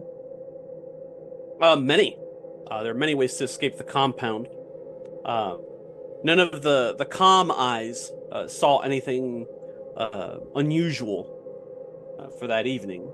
So whoever they are, they definitely knew what they were doing. They were professionals, and this doesn't look like the work of like an amateur, servant or somebody who works here. All right. And the murdered man, you said his name was what again? Jigen. Jigen. And Jigen, his death basically allowed the current dipshit to be in charge? Not necessarily. There are 3 people in charge of the Kitseki syndicate that you work for. One is Hiromi, which was Shigen's sister, and the other is Hizun, the person who tasks you to this investigation, who is a child of adolescence age, maybe about 10 or 12, but he's addicted to melange. He has blue eyes, but he's not Fremen. He's a very unusual child. Yeah, no, I remember. If we have another quest that's harder, we're just He's gonna dangerous. put a pillow over this guy's head. Very well. Then I guess the next step is to take a look at this strangled man's body. Okay. Well, the Jigen wasn't strangled; it was the servant. Right. Jigen was killed with something called a hunter seeker, which is, if you recall, like a little. In the '85 movie, it was like a needle, like yay long, with like usually carries poison of some kind, and is usually operated within nearby by an operator that is unseen, typically. In the current movie, it was like a tiny little thing that could go into your eyelid and shit, and generally speaking, they can go into like your arteries and make you bleed internally. So everybody kind of thinks like, okay, he got hit with a hunter seeker, he died of internal bleeding, and he hemorrhaged and died. That's it. I see what you're saying. All right, so do I have access to either of those bodies, either Salah or Jigen? You do, and the hunter seeker. Oh, well, very good. Then Roy and I will go check that out. You run your analysis through it, and you realize there's something interesting about the hunter seeker itself. It was laced with poison, and judging by the wounds that Jigen had, they don't seem to be concurrent with internal hemorrhaging or with excessive blood loss outside of the body. Instead, you notice that the poison you're somewhat familiar with being a twisted mentat under the tutelage of the Tailaxu. This is an ancient paralytic poison called Parmabat. And Parmabat was used primarily by ancient Botani assassins and is generally no longer utilized outside of old allies of the Harkonnens, which have long been dismissed, have been defeated through Canley. So, as such, this kind of thing is rare and costly to source.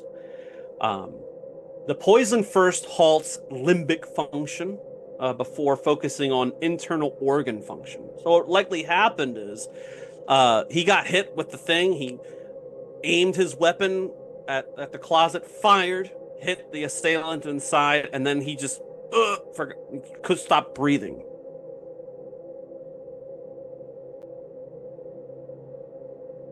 All right.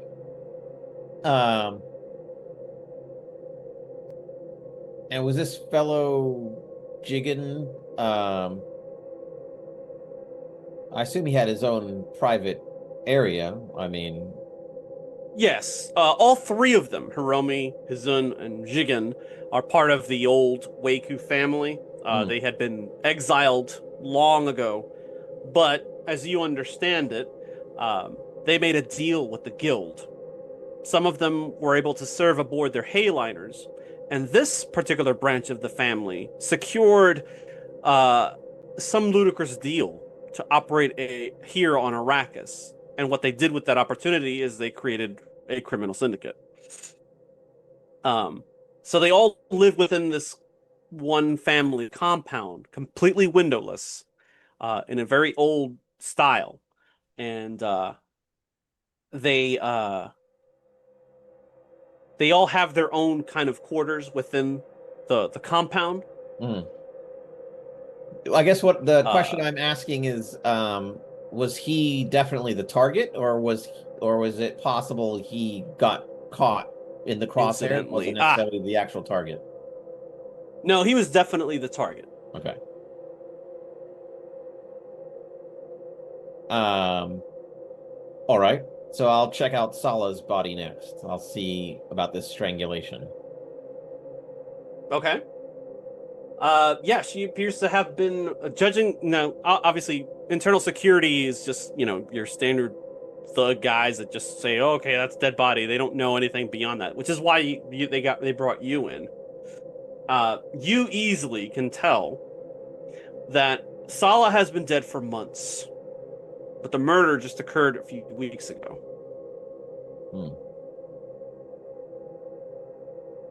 Sala was there, or rather, was working the day of the murder, which is why internal security came here. She was the one servant that was kind of unaccounted for. Right. When they saw her body, they were just like, oh, okay, whatever. All right. So her handlers took care of her, and that was it. I'm not always going to say it's face changers, but it's face changers. It's a good bet. Yeah. You see, the whole time this guy Tiek is shadowing you, and he's just kind of like, waiting around. This is you've now completed kind of like the analysis portion of this, as you've kind of taken in all these different things and kind of like run through the permutations of what it could be. And maybe it is the Lupo Syndicate that is responsible for eliminating the leadership. They've neither confirmed nor denied the claim, which of course benefits them, increases their profile on the street and their mystique and all that. But it is very possible that this is some kind of a inside power struggle that you're now caught in the midst of, on top of everything else. Well, in my understanding, has this other syndicate ever used face dancers before? No. As a matter of fact, to your knowledge, they don't utilize them. No. Like many in the Imperium, they think of the Tleilaxu as, reprehensible and, abhorrent. Yeah, I'm not a fan either.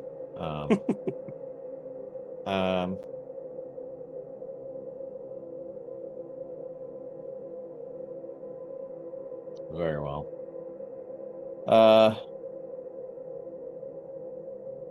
So I've got a weird poison that are only used by Harkonnen assassins that no longer exist. A face dancer who utilized it and used a hunter seeker from a closet for some reason. Was this Jigen person particularly dangerous? No. He was an older man. Yeah, I Not mean, if I'm gonna use a particularly hunter dangerous. seeker on a guy, it's you know a guy you could stab or shoot. I don't know. It seems a bit of a overkill. I mean, I'm not quite sure what the reason would be to use the hunter seeker, especially at such Right. close proximity. Yeah, it's possible that somebody's trying to lay blame here. Let's see. Okay. Um. So where was Sala's body found? In his quarters?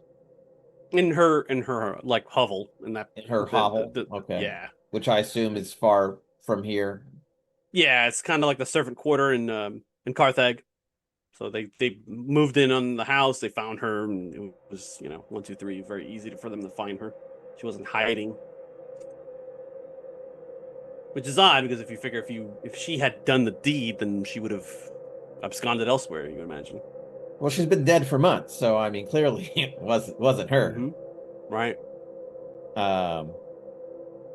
So the face dancer could be back in play in here. Correct. All right. So I think that's the most relevant and important piece of information. So let's go report to our little master. Sure. You start heading that way, and you hear Roy start barking. And you turn your head, you see there's some sort of a commotion nearby with Tiek. You look, and you see this muscle-bound thug has pinned a robed envoy to the wall with his massive hands, look like bowling balls.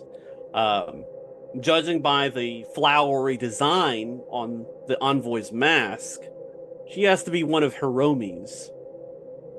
And with one hand, they kind of hold up a Communinet earpiece and gesture to you. Tiek just kind of shakes his head emphatically and grunts his disapproval, and but signals with a glance that he'll defer to you.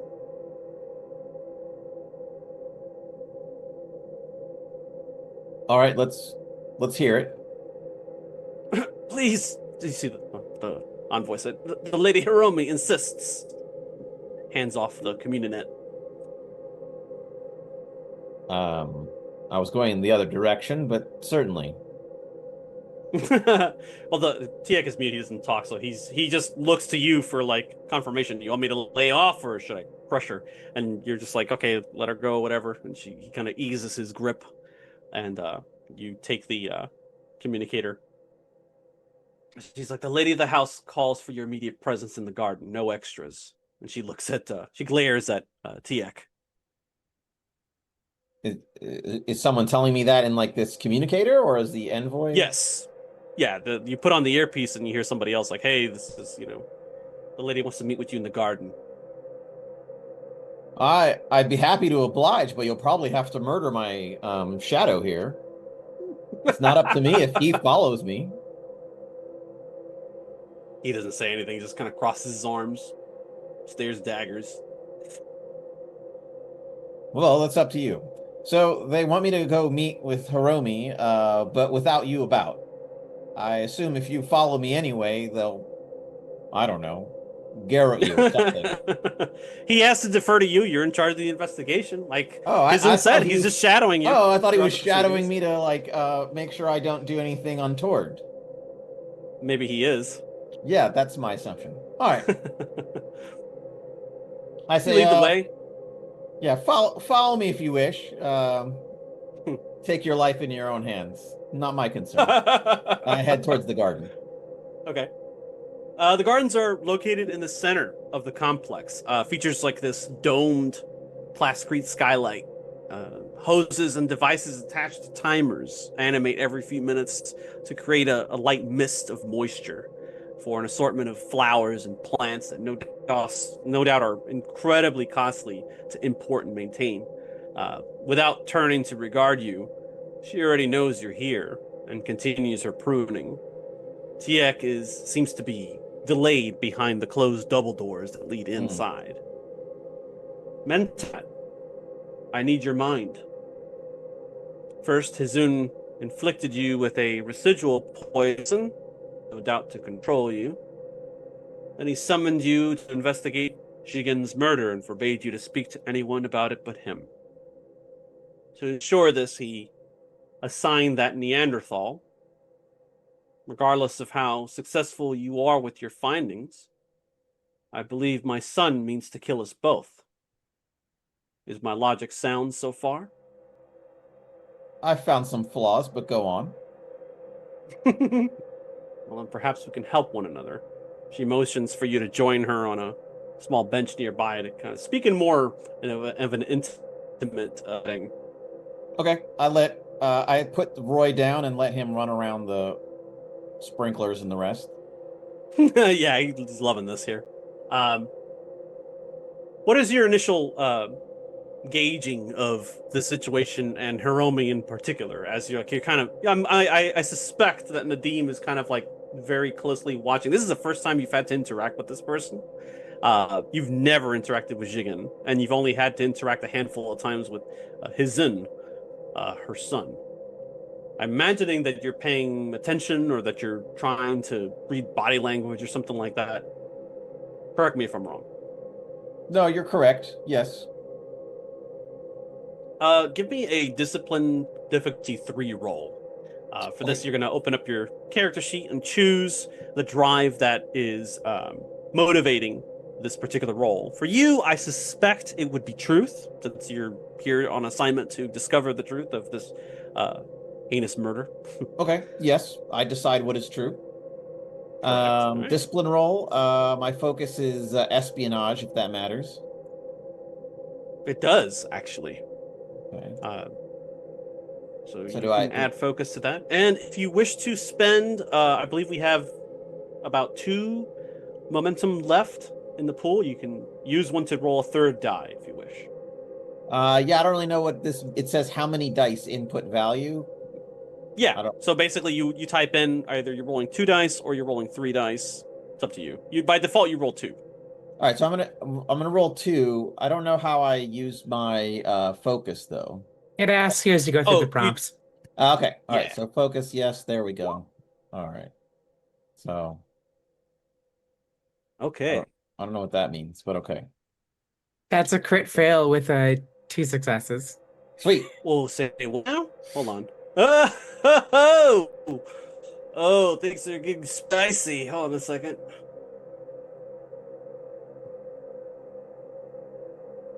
Oh yeah, I rolled a natural 20. You know, beautiful. But you got 2 successes. Okay, so that's interesting. That is, I mean, I don't know. That's a really good roll for me. So now, the complications can mean any number of things. Yeah. If you want to avoid complications with these rolls, you can give me 2 threat, and I promise I won't use them against you. Okay, that sounds like a good deal. Okay, I thought you might like that. Okay. These twisted mentats and racking up threat in this I love game. the rack up I know, threat. right? Give me all the threat. I love that threat. We're gonna pay for it. The most interesting things have happened because of like tremendous amounts of threat accrued from my character. So yes. Okay, so let's see. I think I got the jump out of an ornithopter. Ooh. So yeah, that was a real I killed a head general. You notice something interesting about Hiromi when she goes to take a seat. She flinches as she begins to take her seat on the bench, and you also notice that there's something going on beyond the double doors, and Tiek is listening into the conversation. Okay. How do you want to proceed? I'm happy to continue the conversation. I don't mind if Tiek listens in. I assume that anything we say is not private. Okay. She's like, I have she's like she's like, I understand that you're under the thumb of my son. I can facilitate your release from this place, and I can manage to get a cure in place, not a temporary antidote as they've been giving you this treatment, stringing you along. I can give you a real cure and grant you real freedom. Is that something that you're looking for? Kind of interesting that she's trying to give you this offer after her brother was just assassinated. This isn't lost on you, of course. The real question, I guess, is do you want to take her up on the offer? Yeah. I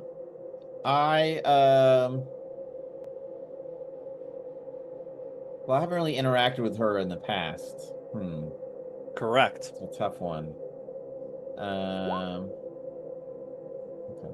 Well, I guess I'm gonna string her along a bit. Sounds Okay.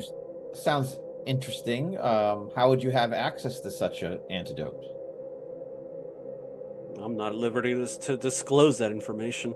If you want to try to like elicit this information in some way, you can try to make a communication roll. It won't be easy, however. No, I'm not going to do that. That's really not my strong suit. I don't know That's if fine. I don't know if I've role played my low communication very well, but it definitely is. You're blunt. It works. That's fine. It's definitely the fact. Interesting. Well, I'll have to say that I am rather happy where I am. I'm not Are really you quite saying sure that because you're trying to convince me, or are you trying to convince yourself? Well, I have no need to convince myself. I know the numbers. Do you know? Yes, unless there's some fact that I'm unaware of, some hidden variable. Well, please illustrate your knowledge for me, Mentat. Compute this mystery, won't you? Run the numbers, as you say. Well, if a faceless assassin was attempting to debilitate this order, I assume they would want to remove me from the equation, since I would be the most likely one to unmask them. I see. And who is primary suspect based on this information? Well, I'd assume the only one reason you'd want to eliminate a top leader is if you were planning on replacing them with someone under your control. You say that, and her eyes never leave yours. I think you may be onto something. Yes, I think it's becoming What clear. are you going to... Sorry, go ahead. No, go ahead. I simply said I think it's becoming clear to me, yes. What are you planning to report to my son?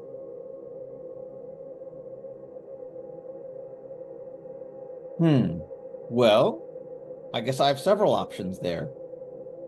Perhaps you could give me some input. Was it a difficult birth? So I'm going to try to use understand or deductive reasoning to see if she has to like take a second to come up with something when I ask Very that clever. Very clever. Yeah, go ahead and roll if you get 2 or higher. Okay, understand. Truth yet again. What do you know? Yeah.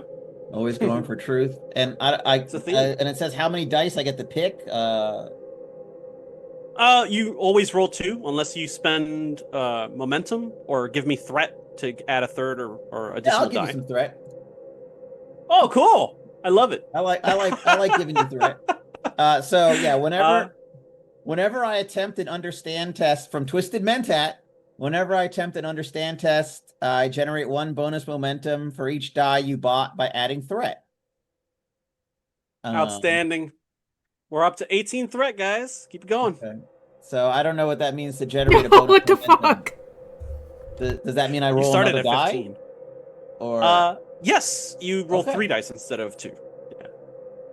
All right, so I give you 3 dice but for Twisted Mentat, when I get this bonus momentum, can I spend it right now, or does it just go into the momentum pool? Oh, sorry, I missed the Twisted Mentat thing. This momentum may only be used to obtain information. Oh, so after you roll, you can spend that to get an additional detail that I have to be honest with you about when you ask the question. Okay. All right, and because of bold understand, I also get to re-roll a single d20 in my dice pool when I generate threat for you. That is correct. So I'm actually built to generate as much threat for the party as possible. I wonder what's gonna get re-rolled.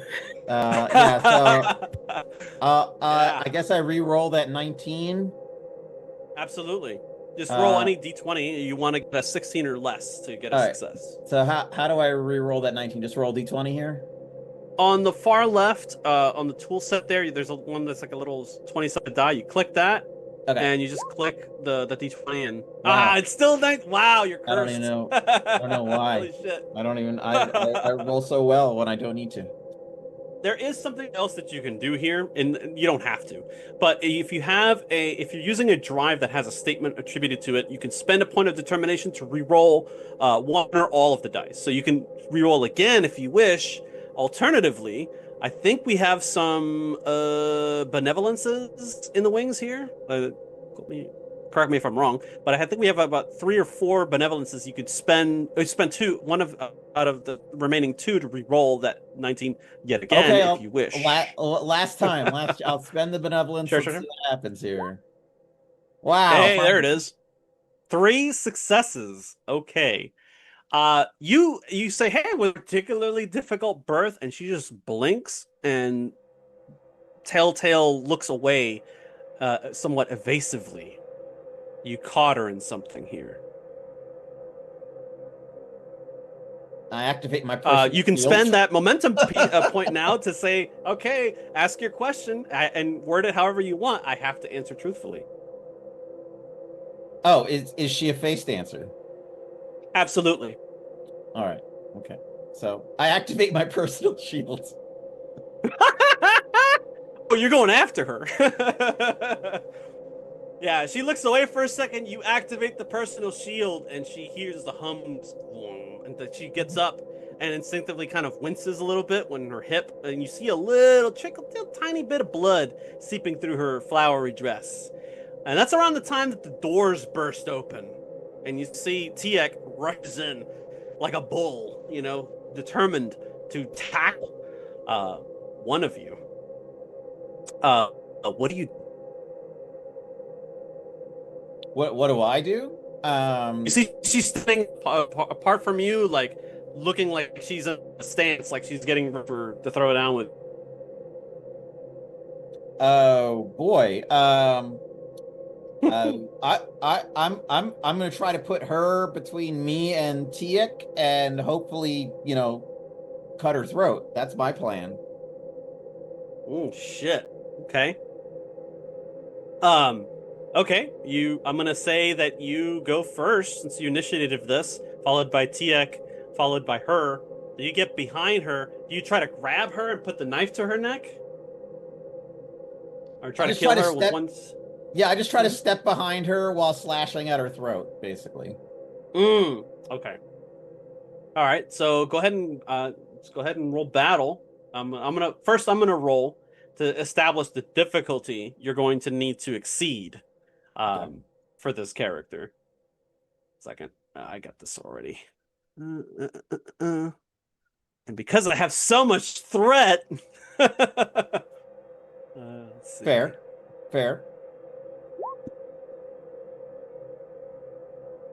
Yes.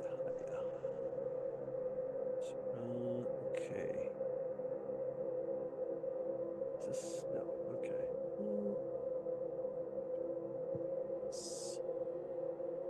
Let's see. Yep. Here we go. Just need the character. Decisive action. Oh shoot. Okay. I'm just remembering what they do, but I remember that if I throw a lot of threat at you, I'm really ugly in a fight. I remember that. Yes. Let's see. Faith. Okay. I'm gonna give her 2 extra dice. So she's rolling 4, and she has no focus. So let's see what she gets. All right, you have to beat a 4 to be able to defeat her. get a hit off for her, as it were. And actually, I'm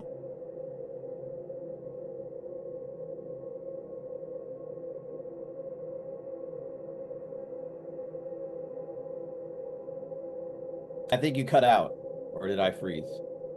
I think Eric I froze. think Eric's internet has frozen.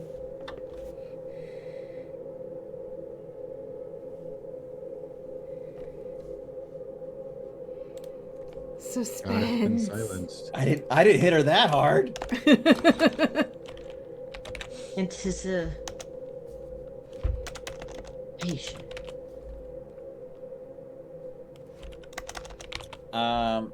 Okay, so my assets, like my Chris knife and my personal shield, that comes into play after I roll, I think. I'll double check here.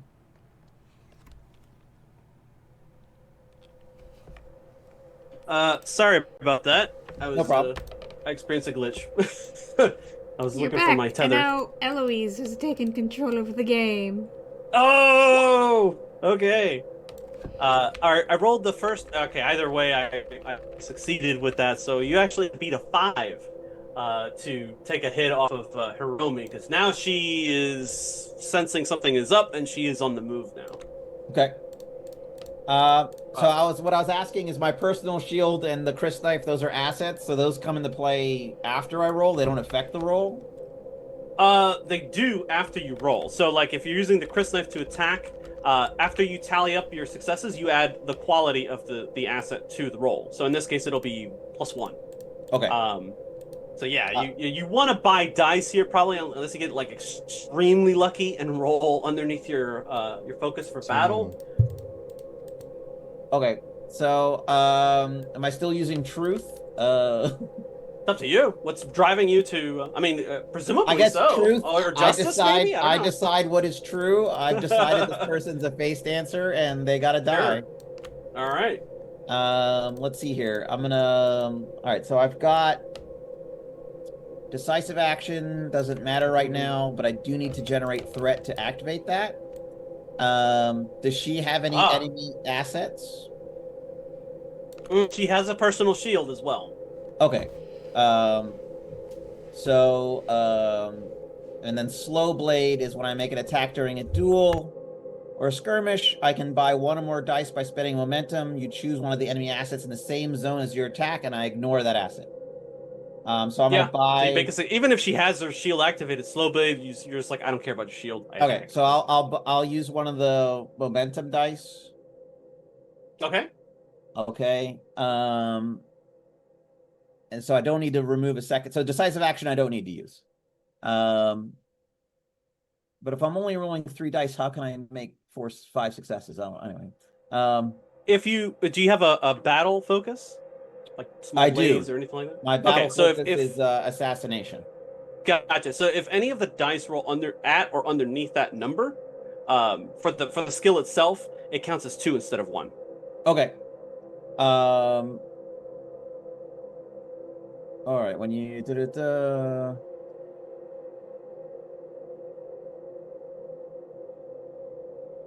All right, so it's the slow blade I'm using. Okay. All right, so I used the deck. So I'm rolling 3 dice. Is there any way for me to roll more than 3 dice, or is that it? Yeah, you can roll up to 5, the maximum. For each die that you purchase using momentum or a combination thereof, the cost increases. Okay. How much momentum do we have? You currently have 1 momentum. 1. All right, so I'll use 1 momentum, and determination or advanced hit points. Those are for re-rolling. Okay, so here we go. Yes, the focus. Alternatively, Impressive. Well then, she was prepared for you. The shield goes up, your blade skitters across it, and here comes Tiek. Okay. You see her face she's kind of like a deer in the headlight when Tiek comes barging through, and you see her face ripple a little, and he kind of gets this like sneer on his face, and he goes straight for her. Okay. It's his turn, so I guess he's rolling. Let's up his stats real quick. Oh, I have his. I have him here. It's under Kaseki. Oh, yep. Tiek versus. Oh, Hiromi's right here. Okay. Hiromi, I forgot to show you. Kind of looks like this. Just imagine like the mask, like the like no Japanese no style mask over her face. Gotcha. Let's see. He's going to reduce threat by a bit here because he's gonna dump some on her. Let's see. 4 and 3, so 16. Okay, 7, 11. Okay, so we're back to 11 threat.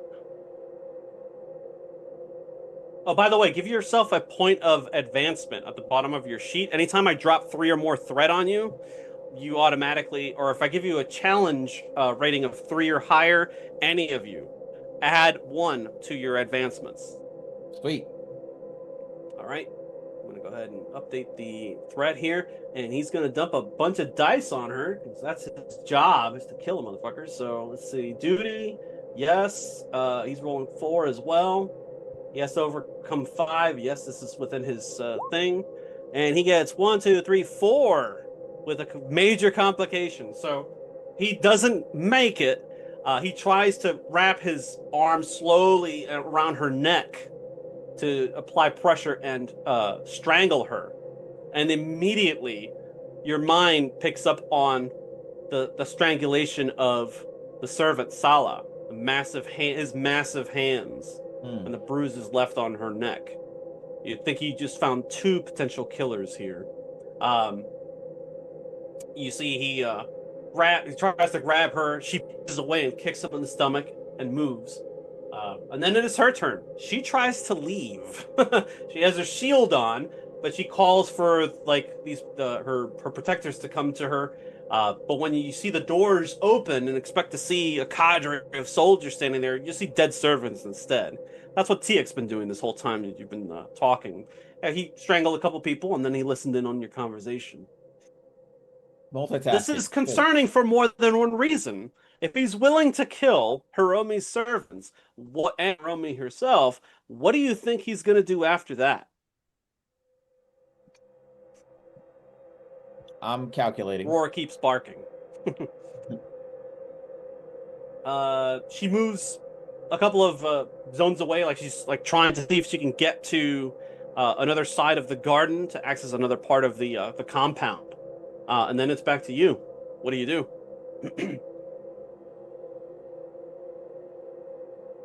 Well, Teak seems to have this pretty well handled, so I'll scoop up Roy. You're like, okay, whatever. I'm done here. Yeah. You pick up the dog. You still have the communinet in your ear from when the envoy gave it to you, and you could hear, instead of the servant's voice over the comm, you hear Hiromi's instead. Like she patches into the communinet and she's like, "We spared you before when we had you dead to rights. You owe me that much, Mentat." Or sorry, she says, "You owe me that. You owe us that much, Harkonnen." How do you respond to that?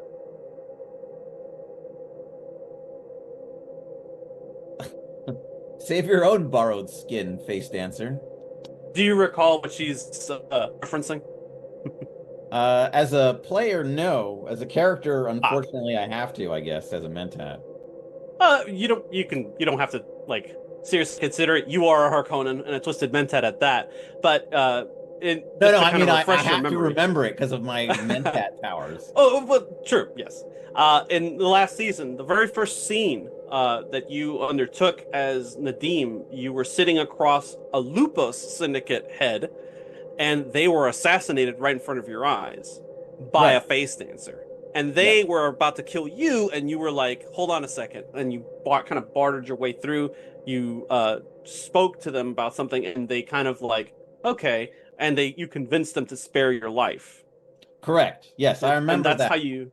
Yes, and that's how you came to know that these face dancers in particular that are dealing with these syndicates report to the Cheshires. Daphne's Cheshire specifically. Her and her unique cohort of face dancers and fremen that she commands. This, you will imagine, would be one of those, because the Tleilaxu would be unusual to find here, since their aims don't typically extend beyond the houses themselves. What do? Do you take that into consideration as Tiek is running past you to tackle Hiromi? Or do you just let him do his job and proceed as planned?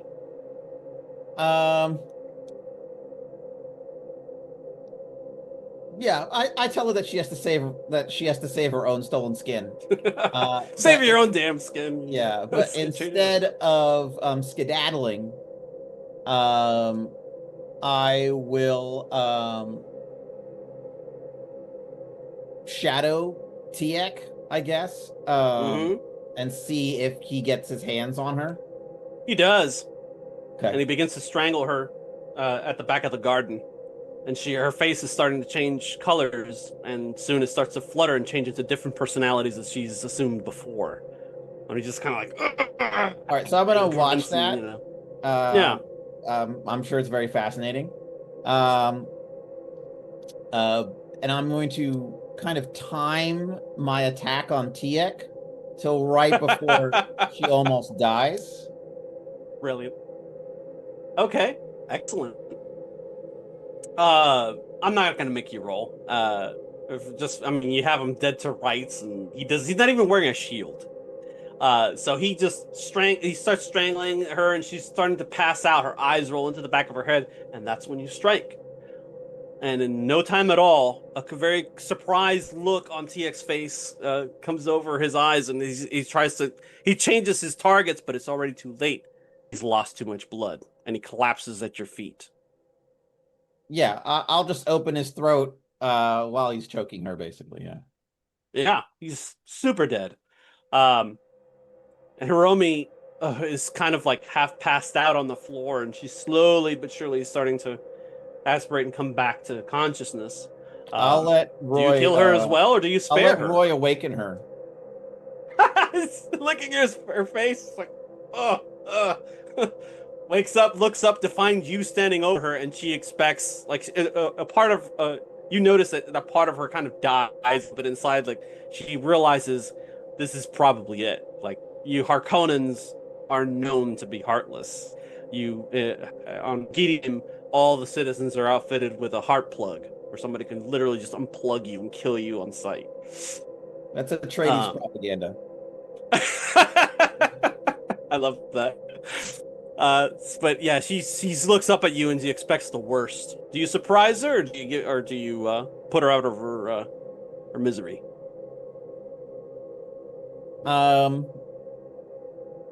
So what's the offer? She gets up, she catches her breath. The internal security comes. She kind of holds up her hand and tells them to back off as she kind of begins to compose her face again, literally. She's like, the offer is exactly as I said. I can facilitate your escape from this place and your true freedom from under the thumb of my son. Will you take it?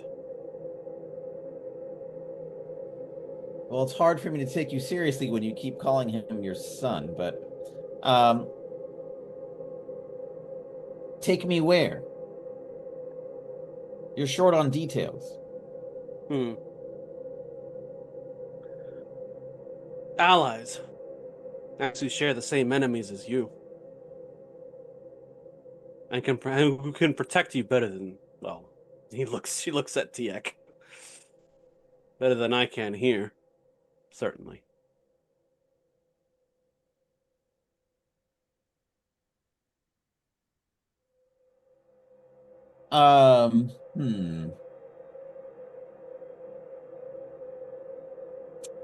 Okay.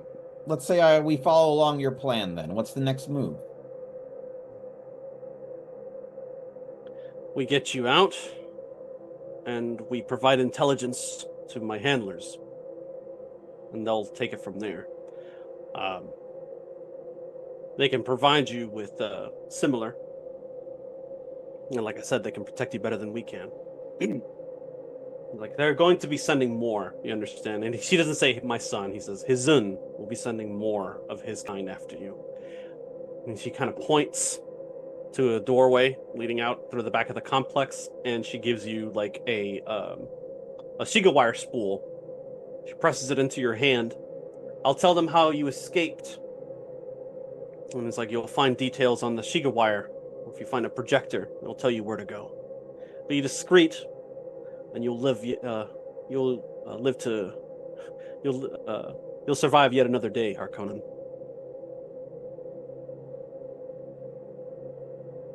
Very well. Will I have time? I'm not asking her this. I'm asking you. Mm-hmm. Yeah. Do I have time to like get my things or whatever before heading out? And this you travel pretty lightly, so yeah, you grab your assets and things and head out. Yeah, my Roy carrier, and that's about it. That's it. The Shiga wire spool, is that a kind of covert communicator that only goes to her compatriots, or it's not a communicator. It's basically like just she gives you like something that kind of encrypts a location, like a set of coordinates to meet at a specific time. That's basically it. There's no actual communication device with like her handlers or anything like that. You're supposed to meet somebody there at a specific time. Okay, that's kind of the gist. So, all right. So she's going to communicate with them some other way. She's saying, correct. Gotcha. The meet is happening. Expect them there, and that sort of thing. All right. So she gives me the location of the meet in this spool. Mm-hmm. Okay, you got it. And do I remember I did have some kind of covert communication stuff in the past. I don't know if I still have any of that. What sort of communication stuff, like assets? Yeah, I don't see it in my assets now. I mean, you have a hostage and assassin. So yeah, technically you have that. Basically, it's like as needed. Like, you know, if you wanted to like threaten somebody who you need to get access to something, you can be like, hey, if you don't do what I say, I have your kid tied up in my basement. And you can say that's your asset, you know, kind of like that. Yeah, the asset is my cousin, is a Harkonnen. Sorry, the hostage is a Harkonnen cousin of mine, yes. Oh, okay, interesting. All right. Yeah. You can detail it however you like, but yeah. All right, so you gather your things, you get out of there. And for the sake of brevity, we'll say that you meet up in this place. It's a part of Carthag that is not very well supervised. It's kind of like the servant quarter. It's at night, and there are some people there, Fremen, that are waiting at the aforementioned location.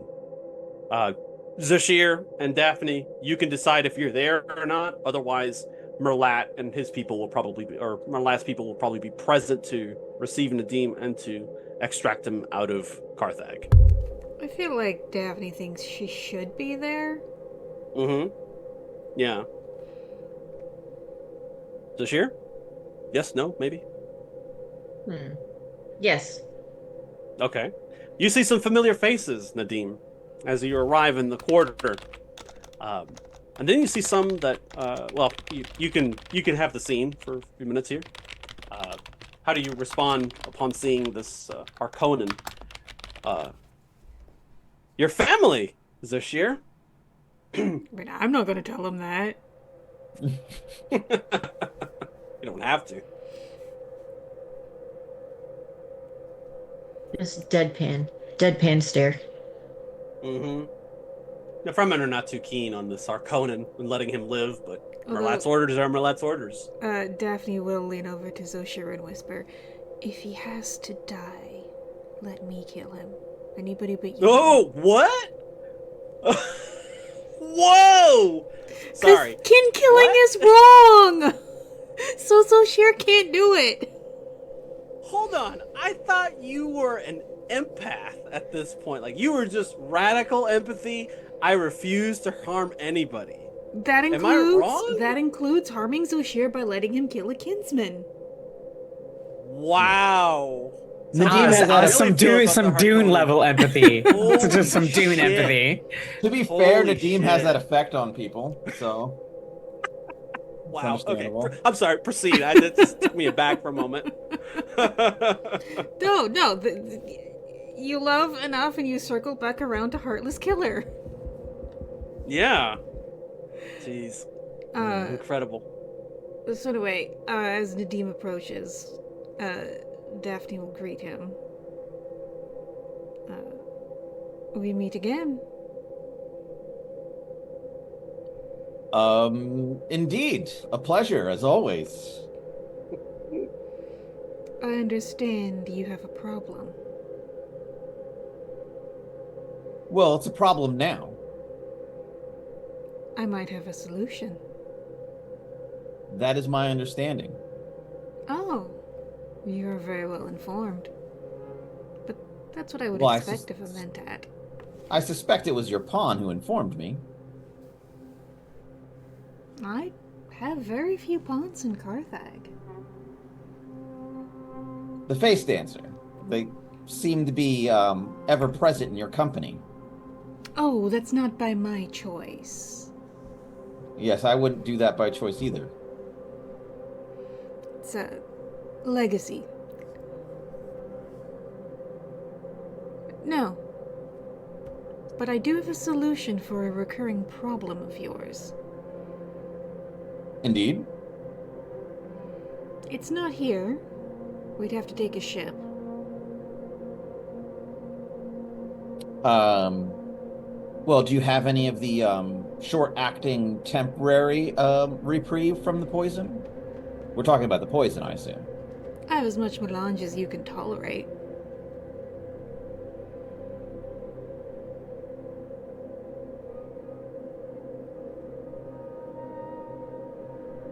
I'm sorry, I didn't hear you. I have as much melange as you can tolerate. That is pleasant to know. But perhaps I misunderstood. I am under a poison. I have to get the cure on a regular basis or I shall die.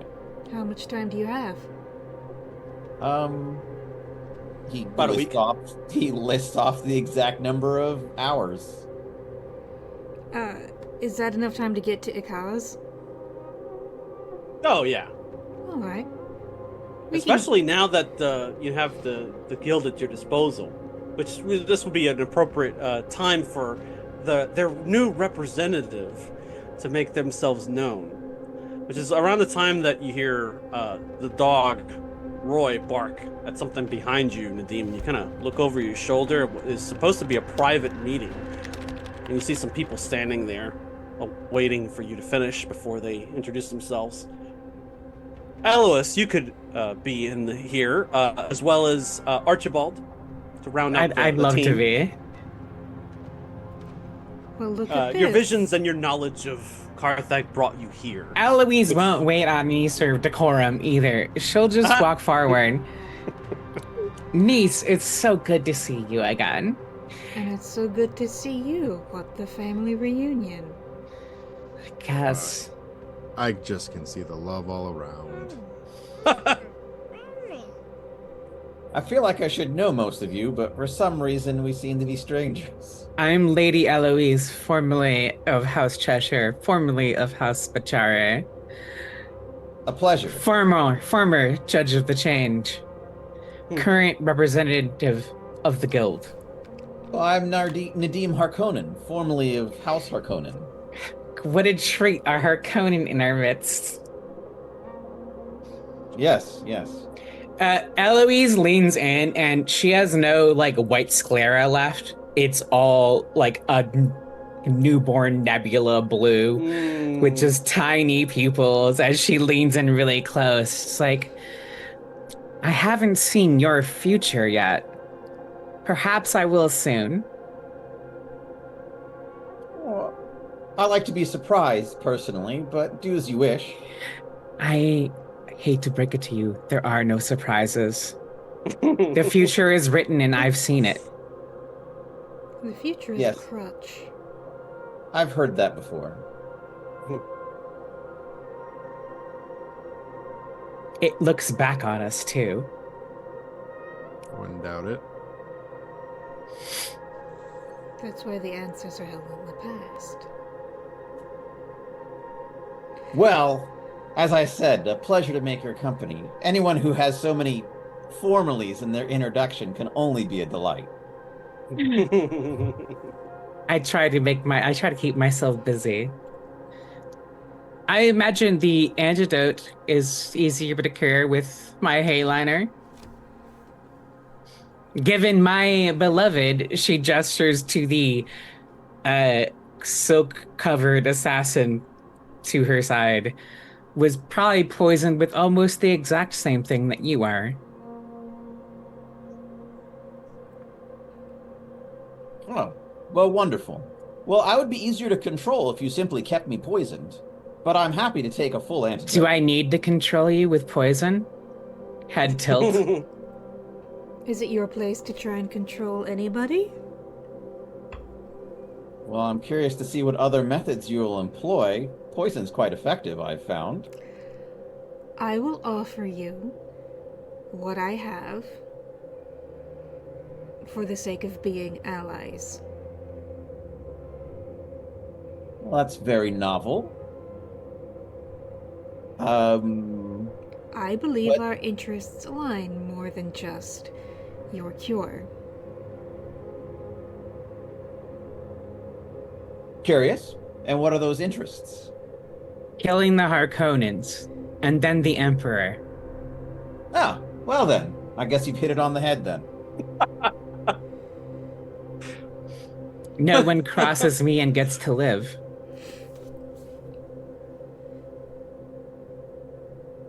Well, if you kill the Emperor, that'll be a lesson I'll have learned very well. There's a better one in the wings waiting. Eloise looks I think so, too. directly at Daphne when she says that. He doesn't want it, That's why he should have it. but having it would make him suffer, and I don't want that. Life is suffering. Some of us like suffering. Well, then let's put you on the throne. Oh, I couldn't. You want... I certainly couldn't. No, please. You ask too much of me. He's turning If it you down as insist. well. Would you offer it to me as well, then? Do you want it? Wait, Yes. no. I thought. Wait, come on. I said yes at the end. There's not going to be a throne if we don't do something about an upcoming threat. I'm aware of what happened with... What's the thinking machine's name again? I forget. The Allfather. Yes. There's not going to be an Arrakis either. That'd be quite a shame. Well, what are you proposing, Uncle? Get rid of the squabbles here and come with me. Where the to? Hayliner. Apparently the Navigator knows something, and apparently... Do you want me to make him talk? I can walk in their chambers with no issue. Which navigator? By all means, if you want to destroy a bridge. Unless you can control the Hayliner. Amira speaks up, says, Edric. Navigators do tend to look alike. It's true. Oh, no, you'll never forget Edric. Oh, Edric lives in your brain like a festering pustule. I absolutely won't fake Edric. Are we talking about the same Edric who ruined my life? All our lives. This is the one who killed The my one who mother. sees the future wrong. The one who had her kill my mother, which, by the way, you're still not forgiven for. I'm not just the glares. That Edric now wants us to work together. Yes, for his faulty vision of the future, yes. But there is one definite thing that is constant, and that is we will be destroyed by the thinking machines. That is 100% a thing that will happen if something is not done. And this is what Edric has told you. No, this is No. what I've seen also, actually. I've seen The it. thing I've seen looking back comes from a nightmare future. I've also seen it with my own two eyes. I've killed a couple of them. believe it or not. So, we have to ally with Edric to prevent a greater calamity from happening. Until we can, well, sorry, I said we. Until you allow me into his pilot's chamber and I get to end his life with his last gaze being my face. That's We'll what I was use him saying. until then, yes. You Well, can have them, and once we're done with them, you can have them. You can do whatever the fuck you It want. wasn't a question, Uncle. well, that's between you and Edric, but keep that psychic goldfish away from me. That shouldn't be an issue. He only wants to talk when he likes to hear himself talk. Speaking of which, Amira says, Oh he no. awaits us. She says and points up to the Hayliner waiting in orbit and kind of motions to the communinet in your ear. He's requesting our presence. Apparently, Navigator Edric requests our presence currently, Fine. immediately. Let's go talk to Edric. So, Yeah. So, You without got further restrained ado, movement. and if you'll just indulge me here for a moment, I'll Indeed. give you the ending of our first session's like denouement, as it were. They break the guild shuttle, takes you up, and you're brought into this unique chamber, the circular chamber where Edric kind of appears before you all. And he's like, hold on a second.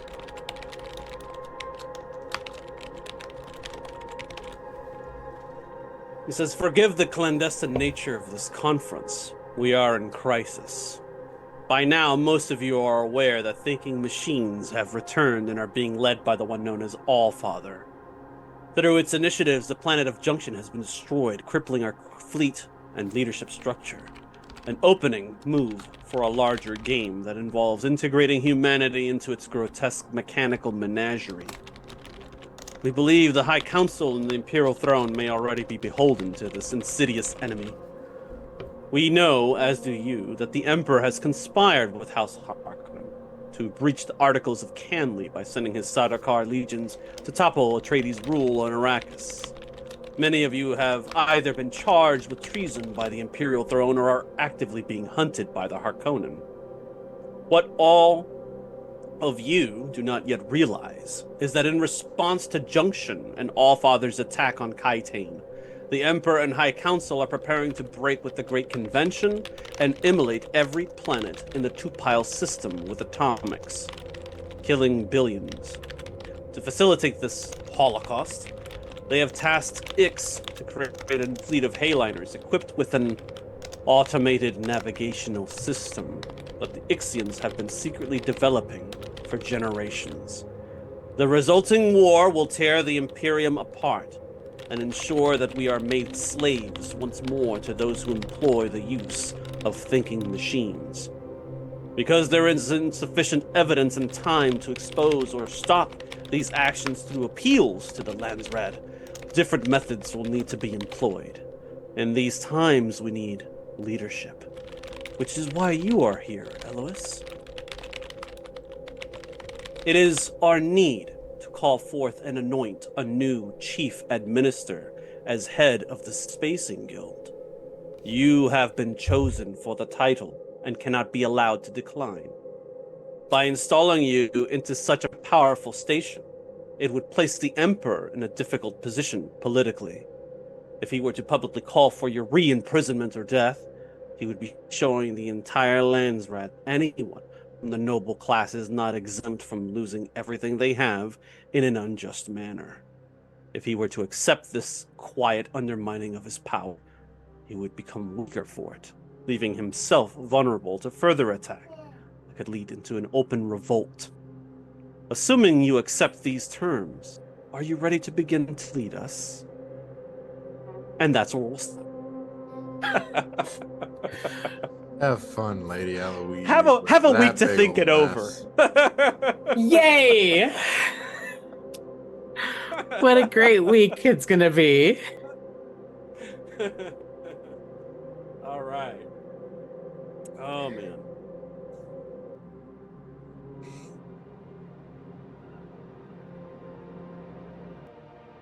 All right. So we'll continue our adventures into the Imperium next Thursday at 9 p.m. Eastern Standard Time. Let's go around the virtual table one last time just to reintroduce our wonderful cast here. Beginning with Rachel. Let them know who you are and where they can find you online. Hello, I've been playing Daphne this evening. I am Rachel. You can find me on Stolen Fires, which you know because here you are. Hooray! You can also find me on Blue Sky. You can find this show archived on our YouTube. And then this Saturday, we will be running Prowlers and Paragons again as Superhero RPG. It's a lot of fun. I play Captain Union, a Civil War variant of Steve Rogers. Hello, the Shadow Legion. Welcome. We are just wrapping up, but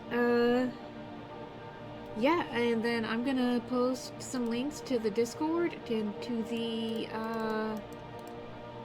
charities that we mentioned. All right. Ever. Hi everybody, I've played Zoshir for you this evening, and I have had a whole lot of fun jumping back into this game. It's like brain candy. It's so good. Melts my teeth. And you can find me all over the internet as Am Changeling and on the server as Am Frostling, because it winter times. Yeah. Aaron. Hi, Ryan. I'm Aaron, pronouns she, they. I was playing Eloise. Who? Thanks for that cliffhanger, Eric. What a lovely cliffhanger. I do love this game, and I was so happy to see my friends again. Eloise's pronouns are she, they. If you want to find me, Great Cthulhu is my handle pretty much everywhere. And if you're in a SoCal area, you might see me in real life out in the valley in downtown LA at queer bars. Uh, oh, the only other I have stuff that gets uploaded to YouTube. This is my only live stream. And in the future, there will be a Fansly game I will be doing soon because it is full of all the content warnings and it'll be a tits out game.